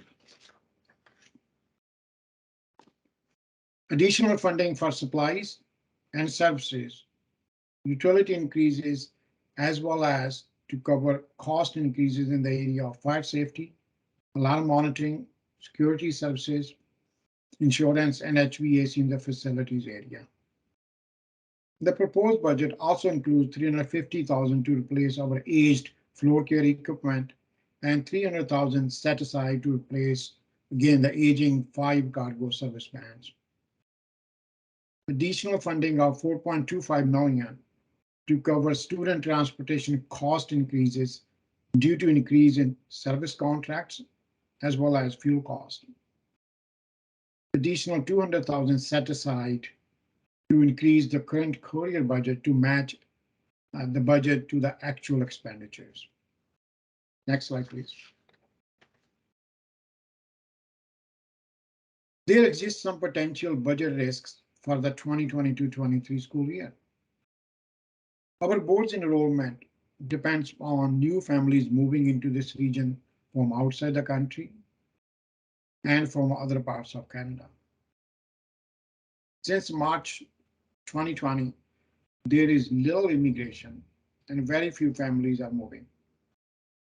This could have a further negative impact on our enrollment. Also, there could be less fee-paying international students in PO. There could also be the possibility of some families continue to keep their children at home due to pandemic. In addition, depending upon the pandemic situation next year and health and safety measures imposed by Peel Health, there could be additional costs due to enhanced cleaning, student transportation, remote learning, staff absence coverage, and other associated costs. So far, the ministry has provided our board with approximately 20.5 million allocation to cover COVID-related expenses. There is a possibility that all of our costs may not be fully covered by this ministry funding. The funding gap continues to increase in the area of special education. Next slide, please.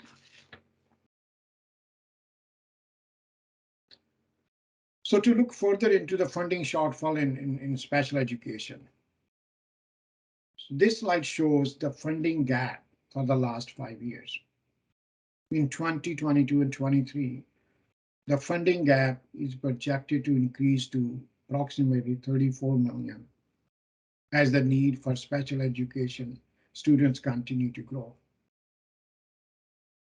Over the last 5 years, the funding has increased at a 0.8 annual growth rate.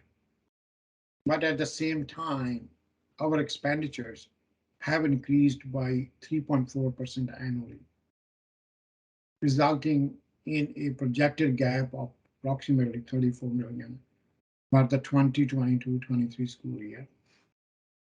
Next slide, please. If we look at our operating expenditures by area, approximately 79% are directly related to school expenditures.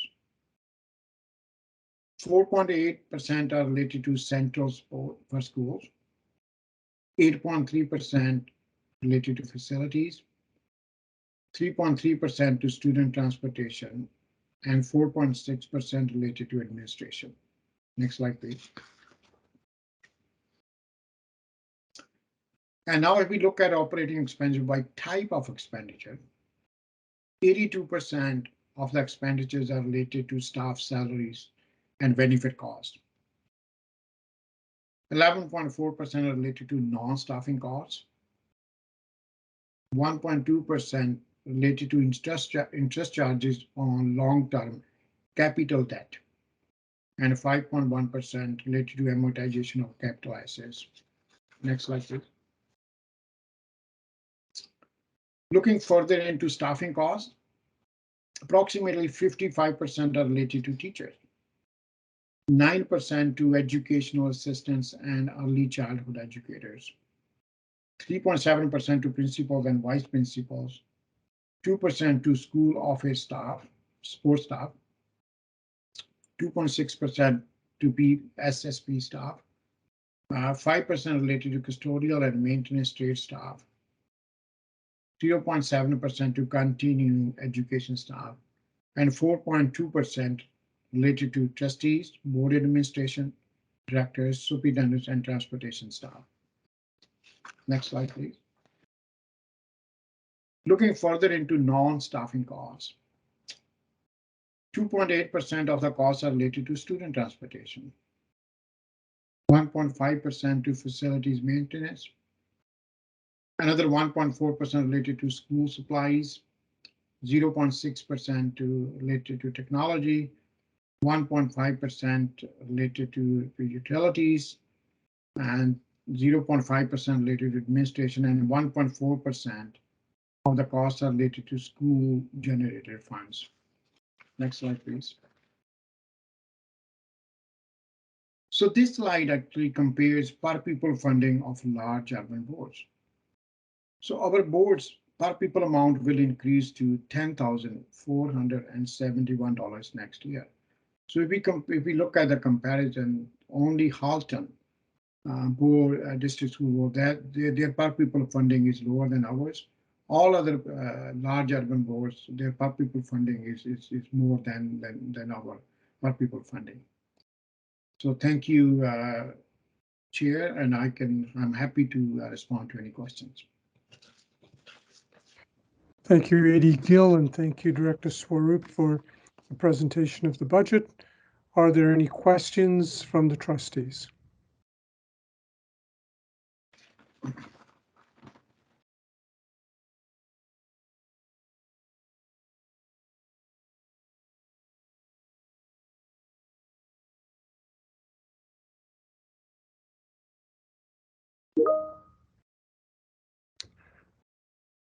There's a trustee Dakrub. Thanks so much for all the hard work that went into this budget.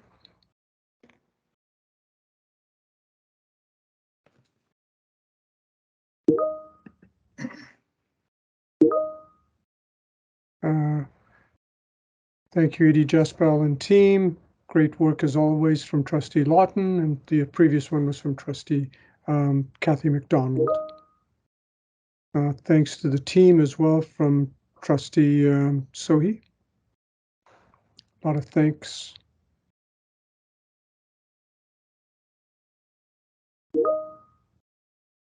As well from Trustee McDonald. Thanks with the 100 EAs added. What is the plan to fill the positions with the 25% fill rate? So through you, Supervisor Rodriguez, we are in fact through our HR department, we are quite active in actually looking into all areas, including teachers as well as EAs. We're becoming quite aggressive in that, and we will be working through the summer months to attract and hire as many staff, including the EAs, as much as possible. Great, we appreciate that. I'm sure the trustees will look forward to hearing back from you as to how that's going as well. So appreciate that. Thank you as well from Trustee Brad McDonald again. Great. Well, thank you again for the robust presentation of the budget, and seeing no further questions about the budget. Great job to balance it. And moving forward with the motion, I approve the total consolidated operating expense budget for 2022-2023 of $2,015,601,198. And the total capital budget for 2022-2023 of $115,798,113.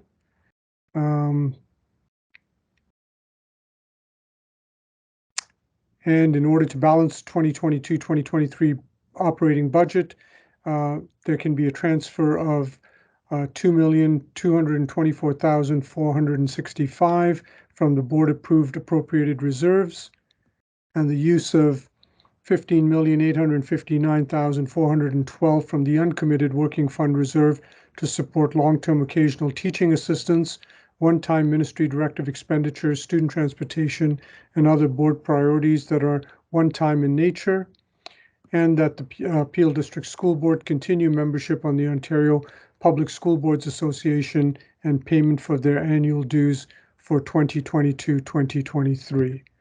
Again, congratulations. This is a huge task.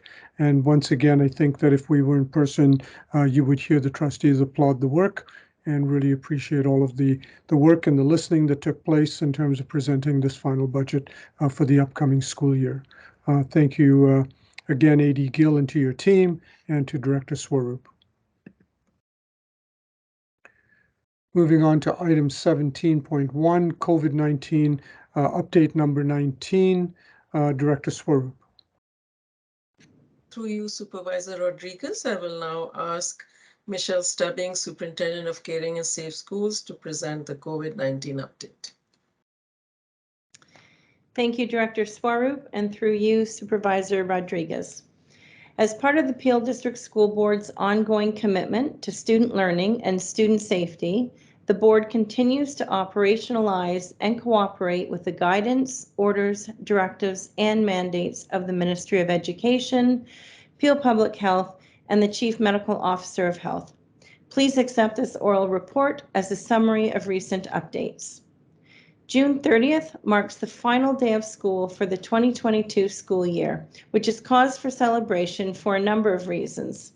From a pandemic perspective, this marks the last day of school to be held in person since 2019. This important milestone could not have been achieved without the hard work, dedication, and perseverance of students, families, PDSB employees, and Peel Public Health.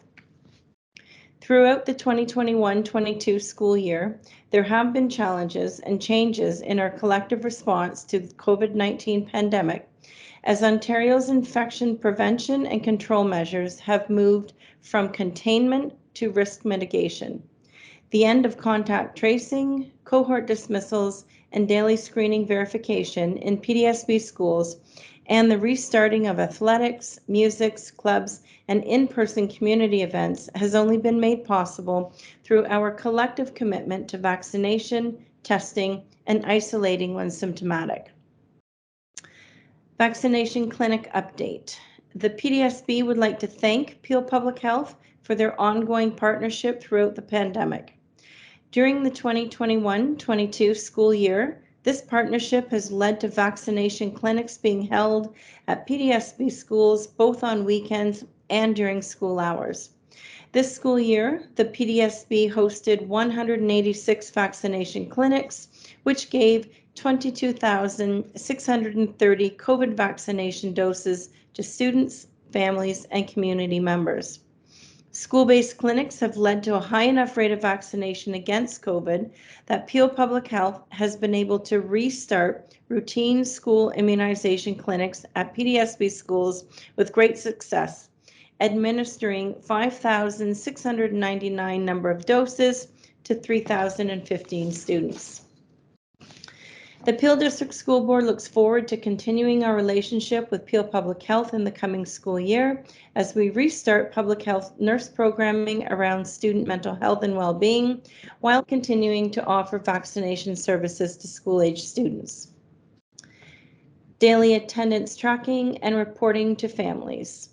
On June 15th, 2022, the Ministry of Education announced that they will no longer collect and publish school daily absence levels.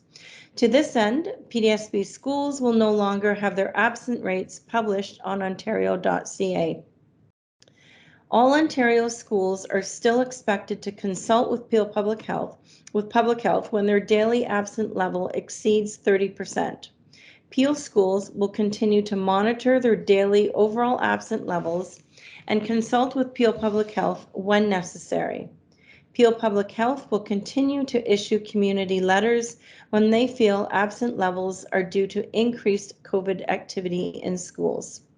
Between May 25th and June 22nd, Peel Public Health issued no 30% letters.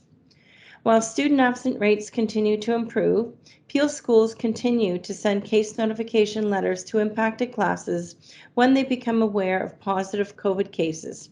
In this way, the Peel District School Board is maintaining transparency with the community while keeping schools safe and healthy. The upcoming school year. As we look towards the 2022-23 school year, the Peel District School Board is committed to sharing timely updates with regards to the pandemic with students, staff, and families. Because the Ministry of Education has yet to provide guidance for the upcoming school year, our balanced calendar schools will open in August under our current pandemic operating guidelines. These guidelines will continue to be updated as necessary. Thank you, Director Swaroop, and through you, Supervisor Rodriguez, I welcome any questions. Thank you, Superintendent Stubbings. Thank you, Director Swaroop. And are there any questions about the report?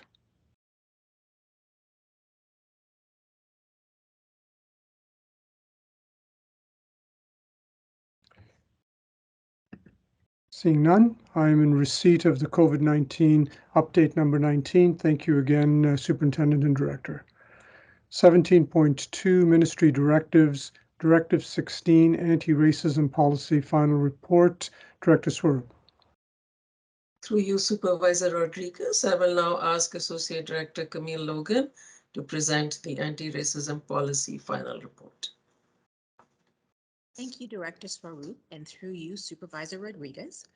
For the context of this board report, the ministry review on the Peel District School Board in March of 2020 brought to the fore the PDSB's failure to address and respond to incidents of systemic discrimination and the many manifestations of systemic racism, in particular anti-Black and anti-Indigenous racism. The Ministry of Education's Directive 16 states that the board shall develop its anti-racism policy in consultation with the board community and the Ontario Human Rights Commission.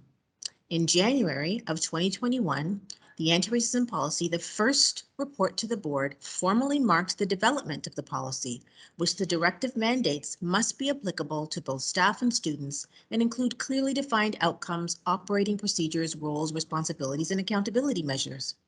We are pleased to share that after many months of ongoing support and leadership of Dr. Akwatu Kente, the external consultant retained for the policy development, ongoing consultation and guidance from the OHRC, collaborative leadership from the Equity and Research Departments, the anti-racism policy has now been completed.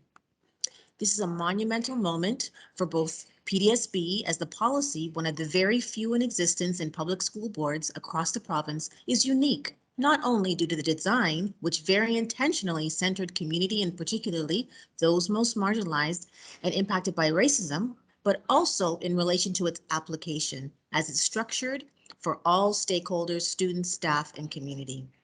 We are pleased to share that the Peel District School Board's anti-racism policy sets formally the board's approach to anti-racism in all aspects of the board's work. The policy represents the PDSB's commitment to proactively and reactively combat racism in our schools and workplaces so that we can ensure that all students and staff are provided with an environment rooted in the respect and dignity that inspires success, confidence, and hope. I will now call upon System Superintendent of Equity, Community Leadership, Partnerships and Engagement, Yonette Day, to provide an overview of the report. Thank you, Associate Director Logan. Through you, Supervisor Rodriguez, the purpose of this presentation is for receipt of the board's anti-racism policy. The PDSB anti-racism policy addresses and eliminates all expressions of racism, including but not limited to anti-Indigenous racism, anti-Black racism, anti-Asian hate, anti-Palestinian racism, anti-Sikh hate, anti-South Asian racism, anti-Semitism, Hinduophobia, Islamophobia, as well as emergent and other long-standing expressions of racial intolerance. It puts in place accountability measures that foster inclusive and safe learning cultures and working environments across the Peel District School Board.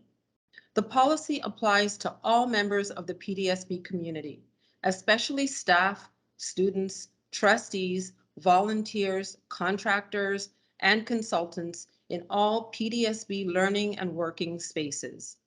The anti-racism policy is braided with Policy 51, Human Rights, and Policy 54, Equity and Inclusive Education.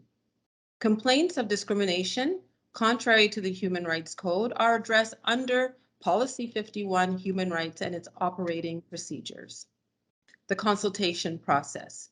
Its development was informed through consultations with Indigenous, Black, and racialized communities. The consultation process for this policy was guided by a framework co-constructed between the PDSB Research Department and a community steering committee. According to Chief Research Officer, the framework employed several consultation methods, including thought exchange, surveys, online focus groups, key informant interviews, and written feedback. Through those methods, the PDSB engaged students, staff, senior leadership, families, caregivers, trustees, community members, and advisory groups. The consultation process intentionally centered the voices of communities historically and currently marginalized groups such as Indigenous, African, Afro-Caribbean, Black, and racialized communities. This process also engaged members across diverse gender identities, sexual orientations, as well as religious and faith identities, including communities who identify as Jewish, Muslim, Hindu, and Sikh. This anti-racism policy begins with a policy statement with sentiments raised during consultations with our Indigenous community to make this policy a humanizing document that will uphold and guard the inherent rights of Indigenous peoples as outlined in the United Nations Declaration of Indigenous Rights. The policy statement and the concluding statement recognizes the need for all races, all cultures, all faith groups with intersecting and interlocking identities to work in collaboration with each other to protect and value all human rights as defined by the Code. The PDSB is committed to creating the conditions for sovereignty-seeking and equity-deserving groups to flourish. The board recognizes the impact of colonialism and white supremacy as structural forces that negatively impact Black, Indigenous, and racialized students and families and staff, and that without this policy and its companion policy 51, will allow racism and its deleterious outcomes to be reproduced. Anti-Black racism. PDSB's anti-racism policy centers the voices of Indigenous, Black, and racialized communities. According to the Ontario Human Rights Commission, this anti-racism policy is the most comprehensive of its kind. In addressing anti-Black racism, all other marginalized and dispossessed groups become beneficiaries. The Ministry Review of 2020 spotlighted anti-Black racism in the PDSB at the root of disproportionate outcomes for Black students and recognize anti-Black racism as the impetus for the policy, as evidenced by data that show limited access to regional programs, overrepresentation in special education, and punitive discipline practices. The creation of this anti-racism policy acknowledges the negative impact of anti-Black racism on students, staff, and communities who identify as Black, Afro-Caribbean, and African. The anti-racism policy aims to address and eliminate all expressions of racism in the PDSB learning and working environments. It promotes and upholds inclusive values and equity practices in all PDSB contexts, activities, and environments. It advances equity by requiring and supporting the application of anti-racism competencies to prevent racial microaggressions in the learning and working environments. And it seeks to build cultural competency of all academic and corporate staff, full-time, part-time, temporary, probationary, casual, and contract, including senior team, members of the director's office, and trustees. An operating procedure for this anti-racism policy will be drafted in the coming weeks to prepare for the fall school year. It will identify proactive and reactive measures to protect and affirm groups historically marginalized because of race. The operating procedures will hold PDSB community members accountable for effective application of the principles of equity and anti-oppression, and it will leverage trauma-informed practices and utilize existing reporting mechanisms. The OP will inspire restorative justice and expect the use of culturally responsive and relevant pedagogy as essential instructional practices in elementary and secondary schools. The anti-racism policy becomes effective June 23, 2022 in all PDSB learning and working environments. Thank you, Supervisor Rodriguez, and through you, Director Swaroop, I'm happy to take any questions or comments. Thank you, AD Logan. Thank you, Superintendent Day. Thank you, Director Swaroop. Are there any questions?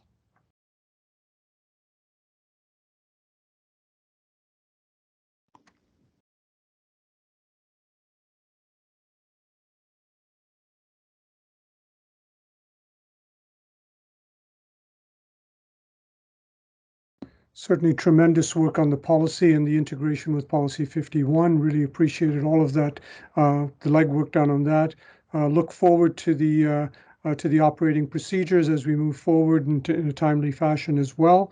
And so again, thank you for all of your tremendous work on this. As you stated earlier, it is indeed monumental, and to see PDSB be on the leading edge of this is certainly, and doing all of the work that has gone, is certainly a most welcomed piece as well. So thank you, for all of the work that you've done, the committee's work, and please pass on our thanks to Dr. Kenty as well. Thank you. Yeah, as you see in the chat, the trustees are also thank you for the work that you have done on this on the policy. Thank you. I'm in receipt of the anti-racism policy and the attached Appendix 1. Moving on to item 17.2B, Directive 19, de-streaming. Director Swaroop. Through you, Supervisor Rodriguez, I will now ask Associate Director Camille Logan to present the de-streaming report.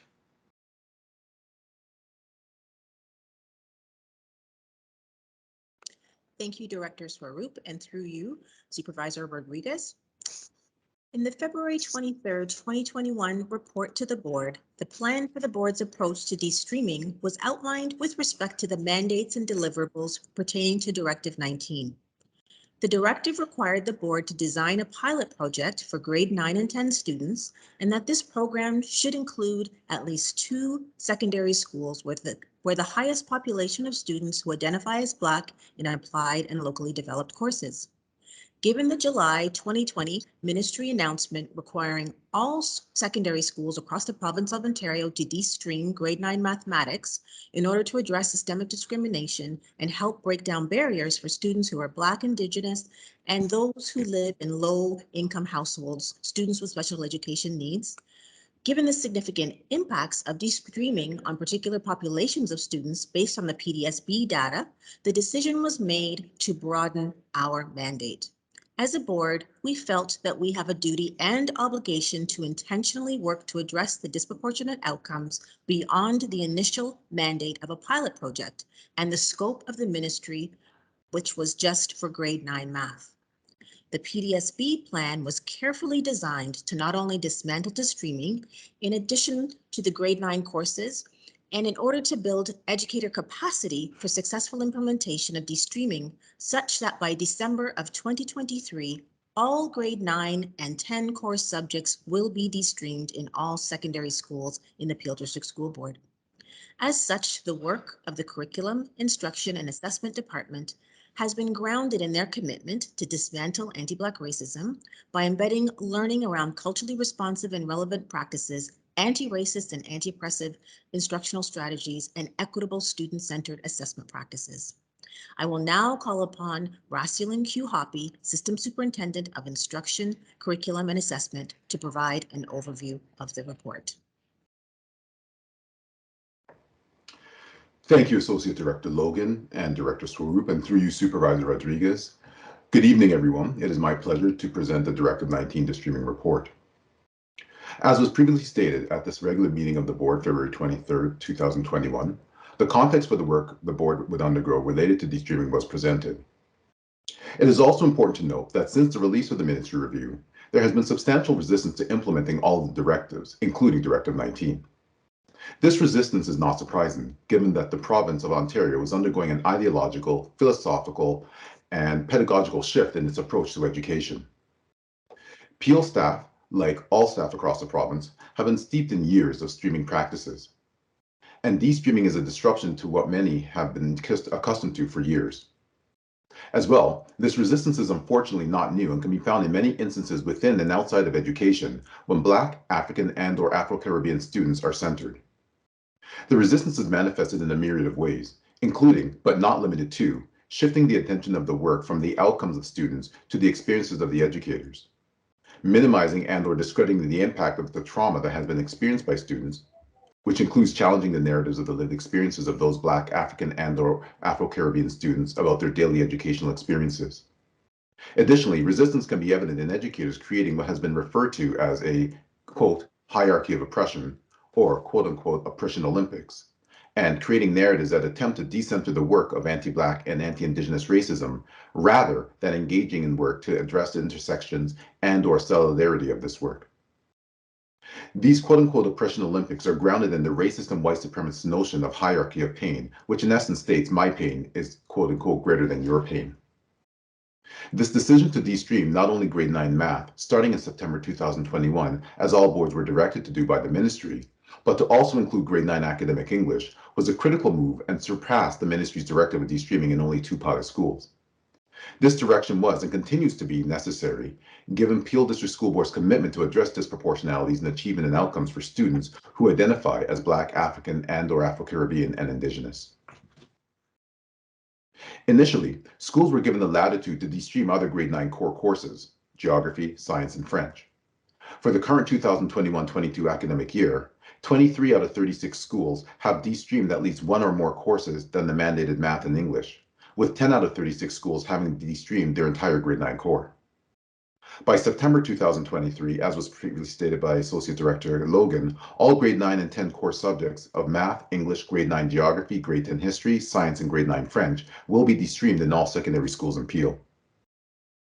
In addition to this, phasing out locally developed courses and vocational 2 programming is something that is germane and remains central to the work around de-streaming.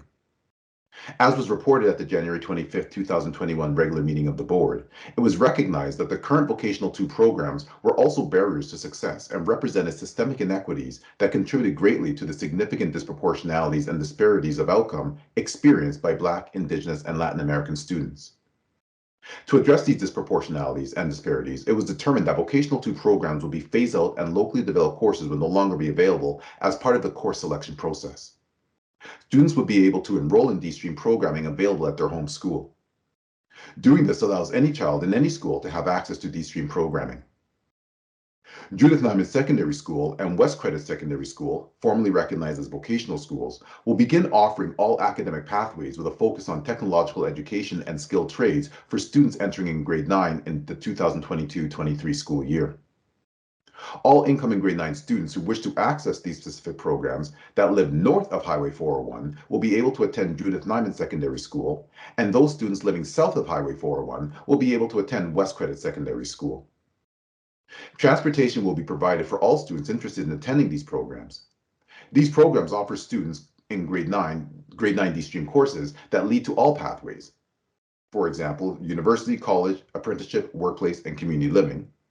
Smaller classes with a higher teacher-to-student ratio, the opportunity to learn about the trades and apprenticeships from educators with Red Seal qualifications and industry experience, and specialized technological studies programs and skilled trade facilities with technology shops. The board's de-streaming efforts also focus on professional learning. The success of de-streaming will be dependent on the instructional strategies teachers use to deliver the curriculum. Beginning in February 2021, professional learning opportunities were provided for all teachers who were going to be teaching a de-stream subject beginning in September of 2021. This professional learning had to pause due to the pandemic and, upon resumption, was at a much slower rate than initially envisioned due to the staffing shortage. The learning was then delivered through self-directed modules that teachers could engage in after hours. The de-streaming professional learning offered to date has been delivered in 2 parts. Part 1 occurred mostly in the 2020-21 school year in preparation for the implementation of de-streaming in September 2021, and Part 2 occurring in this current school year. Professional learning for administrators was also offered in May and June of 2021 and was in alignment with the professional learning offered to teachers. In terms of participation rates and achievement data is available for the Semester 1 2021-2022 school year only. There wasn't a significant decrease in the level of achievement for students enrolled in the de-stream grade 9 English and Math during Semester 1 of this school year. This also holds true when measured by racial identity. Also, credit accumulation was not negatively impacted by the introduction of de-streaming as indicated in the Peel District School Board Secondary Achievement April 2022 report, which was reported in the April 27, 2022 regular meeting of the board. This report highlighted student achievement data for the 2021-22 school year compared to the outcomes in the 2018-19 and 2020-21 school years. Directive 19 is in line with other board and ministry policies. Specifically, the Board Improvement and Equity Plan, which of the 4 provincial priorities of achievement, mental health, well-being and engagement, human rights and equity, pathways and transitions, Directive 19 is in alignment with Pathways and Transitions, which states, all students will have the skills, knowledge, and confidence they need to succeed in the future as they transition from elementary to secondary school and to their post-secondary pathway, apprenticeship, college, community living, university, or the workplace. Specifically, the disproportionate experiences and educational outcomes experienced by Black and Indigenous students captured in the PDSB Ministry Review are addressed through Directive 19 and will continue to be addressed as an accountable measure to the ministry and, more importantly, to the students and families the PDSB serves. The implementation of the Board Improvement and Equity Plan at the school and classroom level is through the School Improvement and Equity Plan. The School Improvement and Equity Plan serves as the operational roadmap and accountability tool for each school and provides the framework for these streaming activities to occur with intentionality. In terms of next steps, there are three main areas of focus that have begun and will drive the work of the board forward. De-streaming in the elementary panel. As reported in the November 2017 board report on streaming, although the motion of streaming is often discussed in the secondary school context, it is pertinent to recognize that streaming, whether intentional or unintentional, explicit or implicit, has its origins in elementary school, and this early streaming practice can determine the results of students' educational trajectory, which may in turn impact their career paths. Beginning in the 2022-23 school year, there will be a focus on de-streaming in the elementary panel, beginning with an exploration of what it looks like in the classroom, including assessment and evaluation practices and pedagogical approaches to learning. Historical, current, oppressive and racist practices will be highlighted with anti-oppressive and anti-racist practices provided as a counter-narrative to what has been normalized practices over time. Particular attention will be paid to practices that have led to disproportionate representation of Black and Indigenous students being given individual education plans and assigned to special education classes, often without behavioral diagnoses. Next, diverse learners in the de-stream classroom. As we implement a fully de-streamed grade 9 program and fully phase out locally developed courses next year, classroom teachers will be required to accommodate and in some cases modify curriculum expectations to meet the needs of diverse learners in de-stream classrooms. This will require new methods and approaches to instruction for many teachers. With an explicit focus on universal design, culturally responsive pedagogy, and differentiated instruction, classroom practitioners will be required to engage in a variety of professional learning that will be made available to them to ensure that they have the repertoire of knowledge, skills, and techniques to make learning accessible to all students. As demonstrated in research, what is necessary for some students in diverse classrooms will benefit all students. The professional learning will also be designed to develop teacher and administrator understanding of their legal and moral obligations pertaining to human rights. What is important to note is that locally developed courses, as mentioned before, will no longer be available as a course selection option. However, locally developed courses will still be available for students who require this pathway for credit completion after extensive consultation and documented demonstration that other pathway options have been explored and presented to the student and parents/guardians. Lastly, additional support through central staff. As a school board, we have stated that we believe strongly that it is in the classroom that we have the biggest impact on student achievement, well-being, and improved outcomes. And further, it is through the curriculum that this will be achieved. Central staff play a crucial role in developing the capacity of classroom teachers to effectively meet their needs of their students. Increased allocation of the central science and social science portfolios will increase the reach of the Curriculum, Instruction, and Assessment Department, which in turn will support system priorities and will equip all educators with the necessary tools needed to improve life outcomes for students.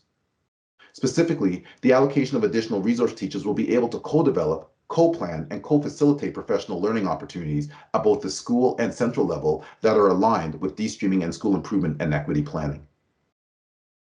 This concludes my Directive 19 report. Thank you, Supervisor Rodriguez, and through you, I'm happy to take any questions. Thank you, Superintendent Hoppy, and thank you, AD Logan, and thank you, Director Swaroop. First question is from Trustee McDonald. Is it a requirement for all teaching staff to complete the de-streaming training part 2, page 4? And the numbers are low for part 2. Based on these results, are you finding a shift in the naysayers to this initiative? Thank you for this report, and I'm thrilled that there will be a focus on eradicating streaming in the elementary years. Thank you for the question, and through you, Supervisor Rodriguez. The professional learning that has taken place to date, as was mentioned, was impacted by the pandemic and the need and the staffing shortages, and as a result, that is the reason for the relatively low numbers in terms of those who were able to participate in this professional learning. However, in terms of the conversations that have been had and in preparation for this upcoming school year, the professional learning was made available for all teachers who were going to be providing, who were going to be teaching these particular subject areas. And that will continue to be the focus as we look at our staffing for the new year. These opportunities will be available for all teachers to be able to engage and to be able to ensure that they have the necessary foundation to engage students in the D-Stream classroom. Thank you. Question from Trustee Sohi. What continued supports are we providing students to ensure they see success through the de-streaming transition process, i.e. learning recovery, tutoring, school monitor, etc.? Thank you for the question, and through you, Supervisor Rodriguez.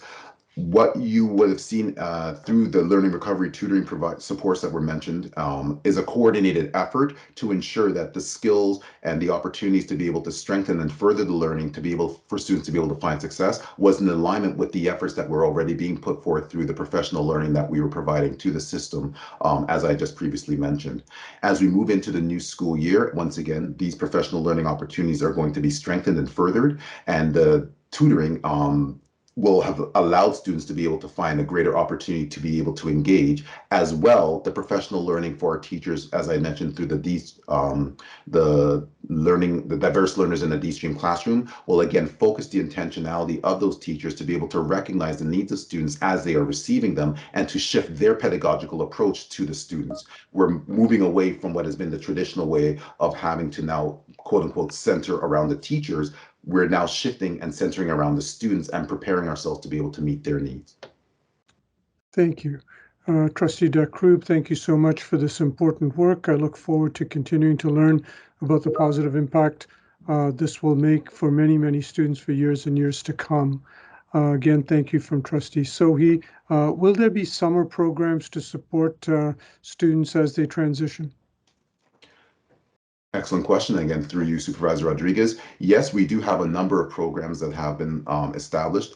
One of those programs is called Bridging the Gap, and it is an opportunity that is available for students to be able to, who are performing at level 2 and or below, currently in grade 8, to be able to focus and be able to shore up those skills so that way they would still have opportunity to be able to engage in D-Stream programming once they enter into the grade 9 year. And so, yes, we do have that as one program. We do, again, through the learning recovery tutoring programs, have a variety of other ways that students are able to focus on their literacy and numeracy skills across all grades that, once again, are going to be able to shore up those skills so that way they can meet September with a greater ability to be able to engage in the curriculum at that time.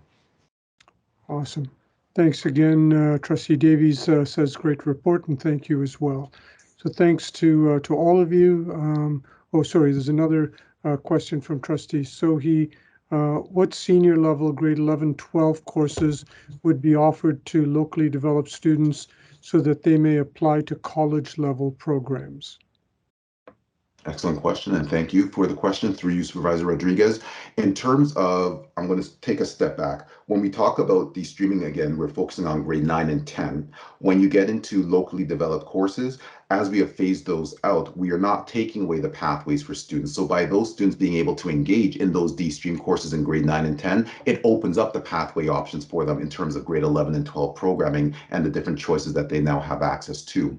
In terms of those students who would like to be able to go into what would be the extension in terms of workplace level courses into grade 11 and grade 12 options, those still remain. And so we are not taking away any pathways for students by offering de-streaming. On the contrary, we're increasing and improving the opportunities for those students. So those students will have, again, a solid foundation to be able to make an informed choice if that's how they so choose to pursue. But through de-streaming and through the efforts that already exist in grade 11 and 12, those pathway options remain open for students.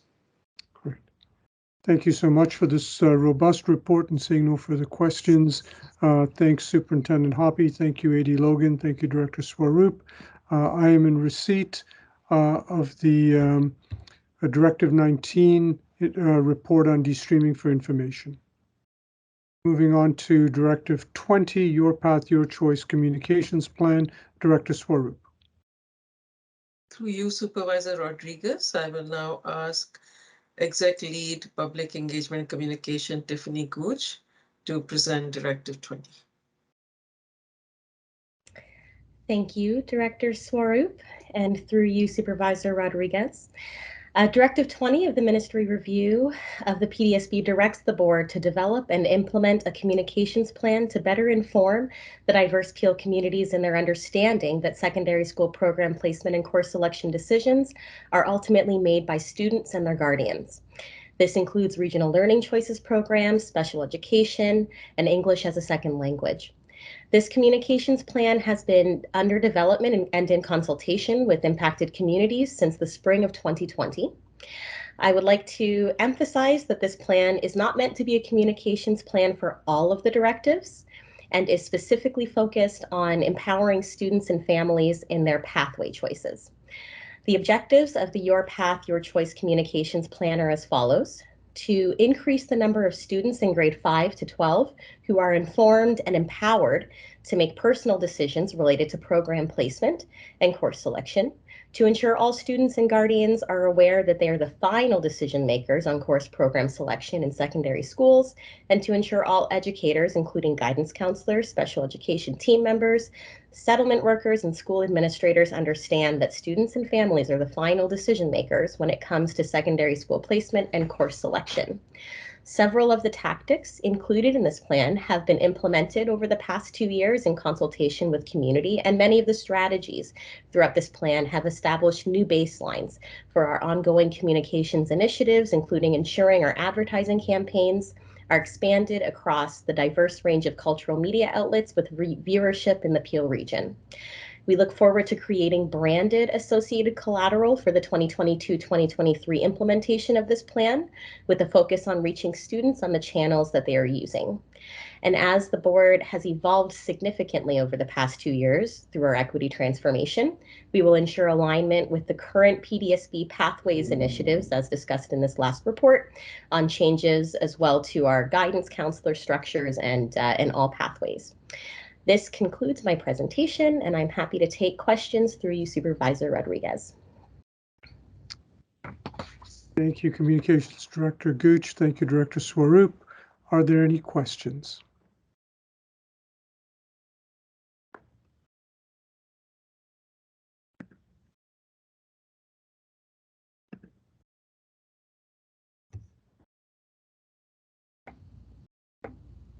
Parents struggle to get the information of guidance counselors in middle school.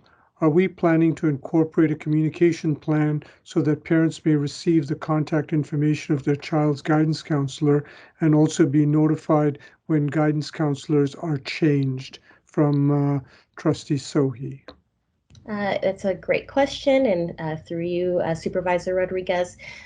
This information about access to guidance counselors would be within this plan. We are also making changes over the course of the next year to our website and to our school websites, which also are a space within which parents are able to find information. I don't believe that that currently includes guidance counselors, just senior administrators.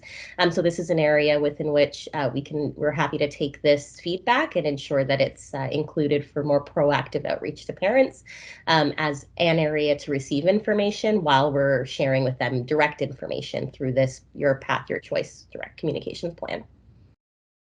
Great, thank you.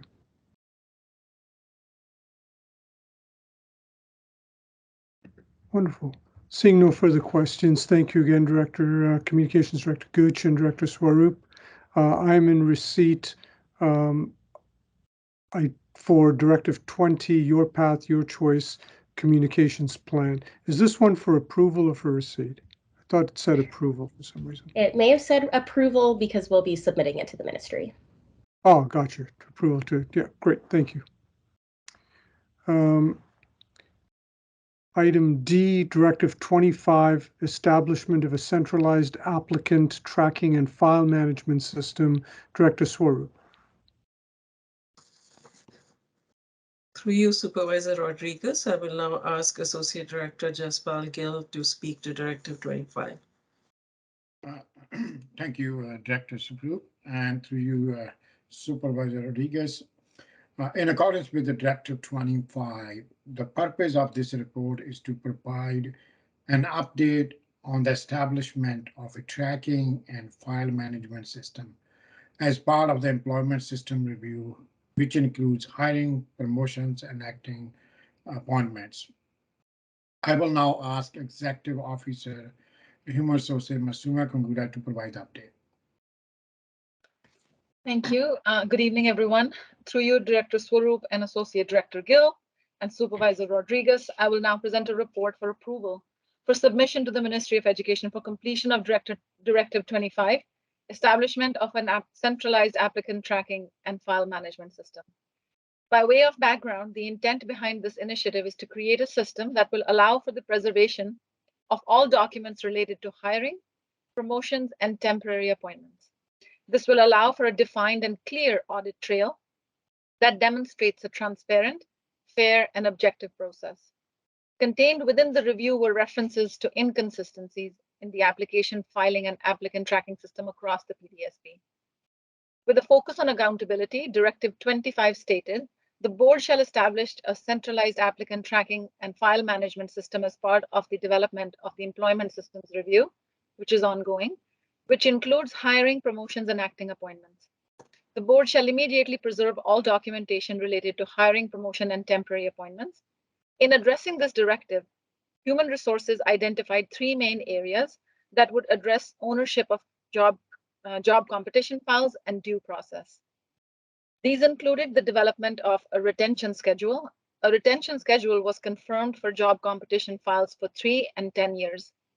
An applicant tracking system. The steering committee has finalized its decision. A final recruitment model includes checks and balances that would ensure that the appropriate documentation was completed and maintained on file. The establishment of a centralized applicant tracking and file management system will enable the PDSB to be aligned with expectations of Policy 90, hiring practices as mandated by the Policy Program Memorandum 165, and self-evaluate the hiring process to reflect the PDSB student body and their lived experiences. The steering committee was tasked to undertake a review of the current systems, its limitations and capabilities, and what other software options exist that may be able to standardize processes aligned with Policy 90, protect data privacy, create hierarchy of access, adaptable with change in legislation, provide analytics on key metrics, increase automation, and reduce manual processing of data. Currently, PDSB does not utilize a recruitment software which is conducive to modernization efforts by the board. The committee has concluded its review and has finalized its decision. After a thorough review, PDSB has established Saba Talent Link as the centralized applicant tracking and file management system for the board. This solution meets the board's requirement as it relates to Ministry Directive number 25 by serving as a central platform for job posting, applicant tracking, and storage of job competition files with an added feature of an onboarding module. Saba Talent Link is an established applicant tracking solution, part of the Saba suite of products that is noted in the Gartner's top quadrant of leading technologies as it relates to talent management. With that, the board benefits from the industry benchmarking and best practices incorporated in the solution. As part of its standard offering, the solution provides for interactive dashboards, reporting, and analytics to enable informed decision-making to support the streamlining of various recruitment and staffing processes, and alignment with modernizing of HR and creating efficiencies. As the applicant tracking system is implemented, the Human Resources Information team will be instrumental in implementing and maintaining this program. As next steps, the steering committee has finalized its decision, negotiations are complete, and the contract has been signed. The team has initiated the project with a kickoff meeting to outline the statement of work. As the project progresses through various implementation phases, employee groups will be transitioned to the new solution over the coming months, and then to submit the report to the ministry for completion of Directive 25. The implementation plan will include system training to all hiring managers and human resources staff. This will be rolled out to all employee groups in PDSB. The success measures of this undertaking are: the goal is to implement an applicant tracking and file management system to be completed by the summer of 2023. The board has signed the contract, finalized the statement of work, service level agreement, training schedule, and various other project implementation schedules. It is anticipated that the initial implementation will be piloted with identified employee groups by November of 2022, with the full project integration by June of 2023. Given the impending summer schedules, some timelines may be stretched to accommodate staff vacation schedules. Data will be provided annually for the equity report card demonstrating PDSB's commitment to fair and equitable hiring practices for all staff, specifically racialized staff and those who identify as Black, African, Caribbean, and Indigenous as part of the focused recruitment strategy. The process and procedures governing the software will be aligned with Policy 90. Thank you. This concludes the report on Ministry Directive number 25, and I'm happy to receive any questions.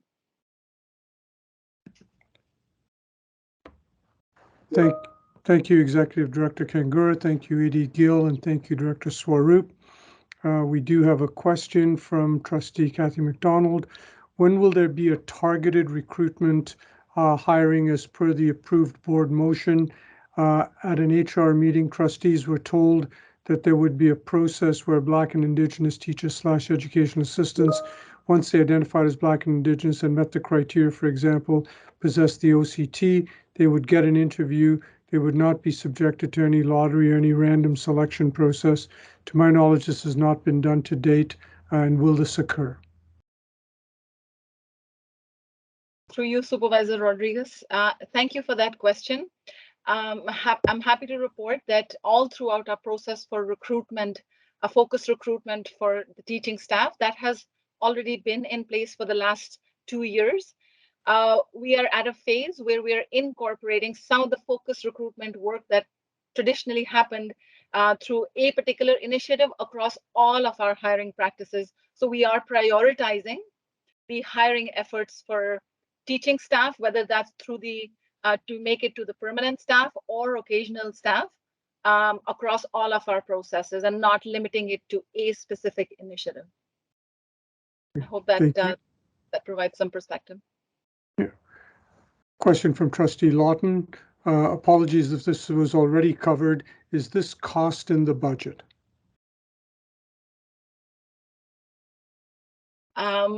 I will defer any costing questions. I hope I can defer that to Associate Director Gill. To you, Supervisor Rodriguez. In fact, when we went through the process of procuring this software and we did the comparison, in fact, we will be the overall cost will be lower than what we are paying currently with the software that we're using now. Great, thank you. So it's just it's an ongoing cost, but in fact it'll be diminished because of the new contract. Exactly. Yeah, appreciate it. Great. Wonderful. All right. Seeing no. Oh, sorry. Do have a question from Trustee McDonald. Many staff from that group have contacted saying they were not granted an interview even though they had their OCT and met or exceeded all requirements. Several experienced, highly respected staff from Black and South Asian communities were not granted interview in the last hiring round. With the push to increase diversity of the teaching staff, could you explain why this has happened in the last hiring round? Considering many staff have increased responsibilities in their building, how could this have happened? Thank you for that question, and through you, Supervisor Rodriguez. I'm happy to provide specifics as a follow-up. However, we are aware, and we really thank all staff for showing such tremendous response. Unfortunately, we were limited by the capacity that for the positions that we were going to anticipate. So unfortunately, not all, and we couldn't include everyone. However, there will be future opportunities, and this was our first attempt, particularly in the elementary panel, to be able to hire with a differentiated perspective and certainly honor lived experiences in accordance with Policy 90. So this was our first attempt. I'm sure there's a lot to learn on an ongoing basis, and hopefully in our in our ongoing continuum will improve each time and will be successful. We did feel ourselves that I wish we had the capacity to have as many interviewed, but then we run the risk of not meeting the expectations should we not have enough FTE to allocate to folks on a permanent basis. So it's a fine balance. Thank you for that. And seeing no further questions on this item, I am in receipt of the report Directive 25, establishment of a centralized applicant tracking and file management system. Before we move on to the next item, I apologize, I missed Trustee Davies's question in the previous one. And Trustee Davies just simply asked, could we not have the guidance counselors reach out to each parent they're assigned to? Director Swaroop, perhaps through you to Communications Director Gooch. Sure. Through you, Supervisor Rodriguez, our work toward engaging guidance counselors, we're happy to explore some opportunities to ensure that they are also reaching out to parents, and this will be a culture shift for how this is done. So we're looking at ways to ensure that guidance counselors are sharing that information with parents, but also that parents know that it isn't guidance counselors or administrators that are the final decision makers. So I think there's a way for us to use both of those options and to ensure that guidance counselors know that proactive outreach is a way to assist parents and guardians and students with understanding the ownership that they have and empowerment in the choices that they're making for themselves. Great. Thank you so much for that. And again, apologies, Trustee Davies, for missing that. Moving on to item 17.3, African Black African Caribbean Committee, update number 3, Director Swaroop. Through you, Supervisor Rodriguez, I'm going to ask Associate Director Camille Logan to provide update 3 on African Black African Caribbean Committee. Thank you, Director Swaroop, and through you, Supervisor Rodriguez. In the March 2021 report to the board, the need for an approach to Black student success began with the expressed acknowledgement of the unwavering commitment from African, Black, and Caribbean families, communities, and advocacy groups working alongside staff to disrupt and dismantle systemic racism. This brought rise once again to the need for specific strategies to explicitly center African, Black, and Caribbean students, given the significance of the report findings and the prevalence of anti-Black racism that is endemic to education systems in the province as referenced in decades of research. In the design of the strategy, the report recognized and acknowledged the significant work of the former PDSB strategy for Black student success, We Rise Together, and that it must be used to inform a new strategy by critically analyzing the lessons learned, including the areas of growth and/or gaps within the strategy. The recommendation also stated that the new strategy would be co-constructed with community and will take into consideration all facets of the organization, including student learning and well-being and community relations. This evening, we are pleased to share the Peel District School Board Black Student Success Strategy, We Rise Together 2.0. Our new strategy developed through the leadership, guidance, and support of Turner Consulting Group in collaboration with the Alliance members of our African, Black, and Caribbean community members, leadership of our superintendents in the Equity Department, school, staff, and students. The comprehensive Peel District School Board Black Student Success Strategy, We Rise Together 2.0 addresses our obligation to create an equitable, anti-racist, anti-oppressive, and inclusive learning and working environments, while also identifying the goals, strategies, and tools required to document evidence of impact as we continue making progress toward racial equity. I will now call upon Yonette Day, System Superintendent of Equity, Community Leadership, Partnership, and Engagement, to provide an overview of the report. Thank you, Associate Director Logan. And through you, Supervisor Rodriguez, the purpose of this presentation is for receipt of the board's Black Student Success Strategy, We Rise Together 2.0. As mentioned, the Black Student Success Strategy, We Rise Together 2.0 was developed in consultation with Tanner Turner Consulting, with support and guidance of the Black Community Alliance Steering Committee and collaboration with PDSB staff. As a complementary document to the anti-racism policy, the Black Student Success Strategy is designed to fulfill the expectations of the policy as it pertains to racism experienced by Black, African, and African Caribbean students and staff in their learning and working environments. The Black Student Success Strategy is aligned with Policy 51, Human Rights, Policy 48, Caring and Safe Schools, which is under review, and Policy 54, Equity and Inclusive Education. Tana Turner embarked on a fulsome consultation strategy to speak with as many key stakeholders as possible to develop a comprehensive strategy that will address student wellness and well-being, as well as academic success. The consultation process for developing the strategy included the review of the We Rise Together action plan, the ministry review of 2020, and other related documents pertaining to anti-Black racism in the PDSB context and beyond, which can be found on pages 10 to 13 of the document.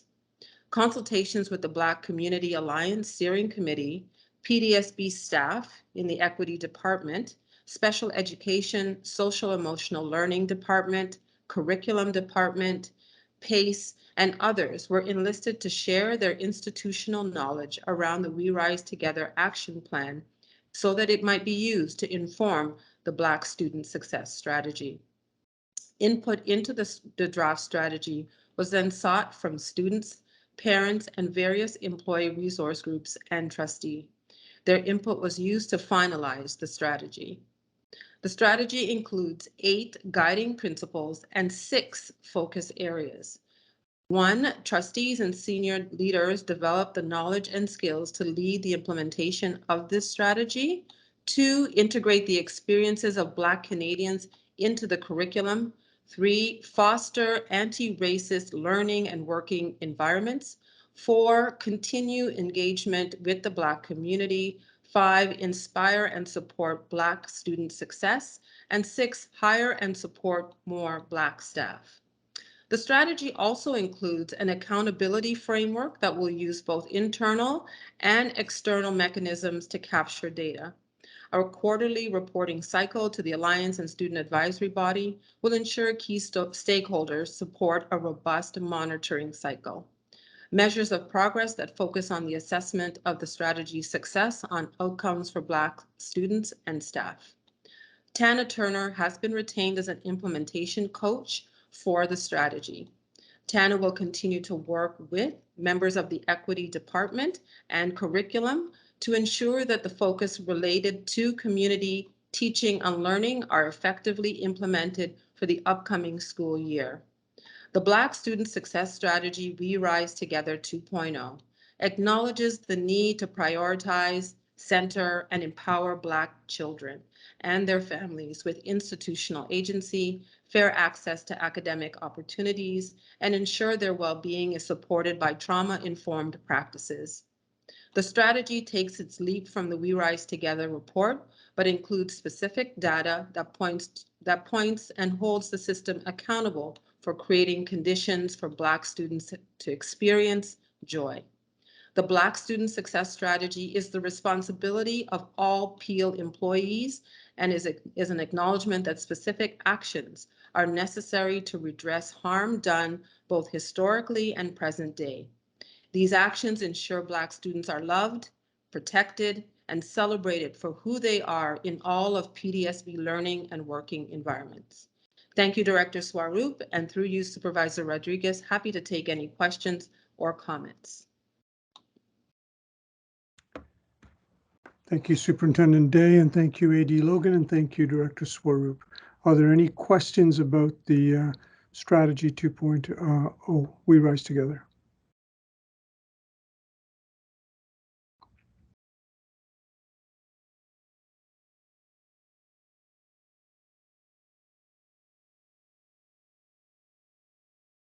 Thank you from Trustee McDonald. And again, thank you from myself as well in terms of the robust strategy. I had an opportunity to read it, and it was very well presented and certainly put together in terms of what it could look like moving forward. So appreciate that and look forward to the work that's to come. Thank you again, Superintendent Day. Thank you, AD Logan, and thank you, Director Swaroop. I am in receipt of the African Caribbean Committee update number 3. Moving on to item 17.4, Board and Committee Meeting Schedules 2022-2023. Director Swaroop. Thank you, Supervisor Rodriguez. So the schedules were part of the agenda. If there are any questions, happy to take them now. Thanks, Director Swaroop. Are there any questions about the agendas moving forward?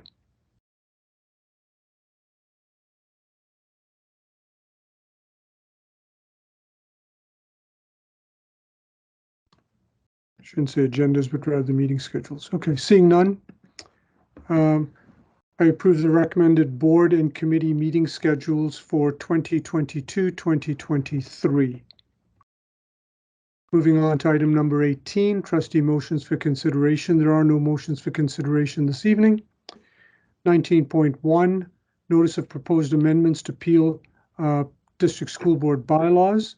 The proposed amendments, as you've noticed, have been outlined and tracked.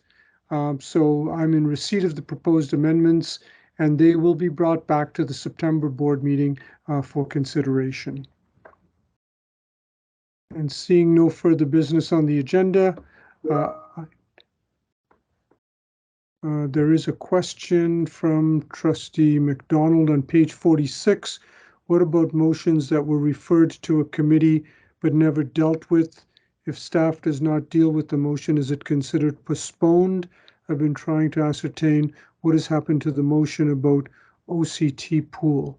Yeah, good question, Trustee McDonald. We have been tracking all of those to come back at a appropriate time, and we've generally tried to identify the months in which they will come back. We will take a look at that and come back to you with a response in terms of the tracking of those motions. But yes, we do. I believe we were tracking them, but I'll have to go back and check with the others. But we will come back to you with this with a response to that question.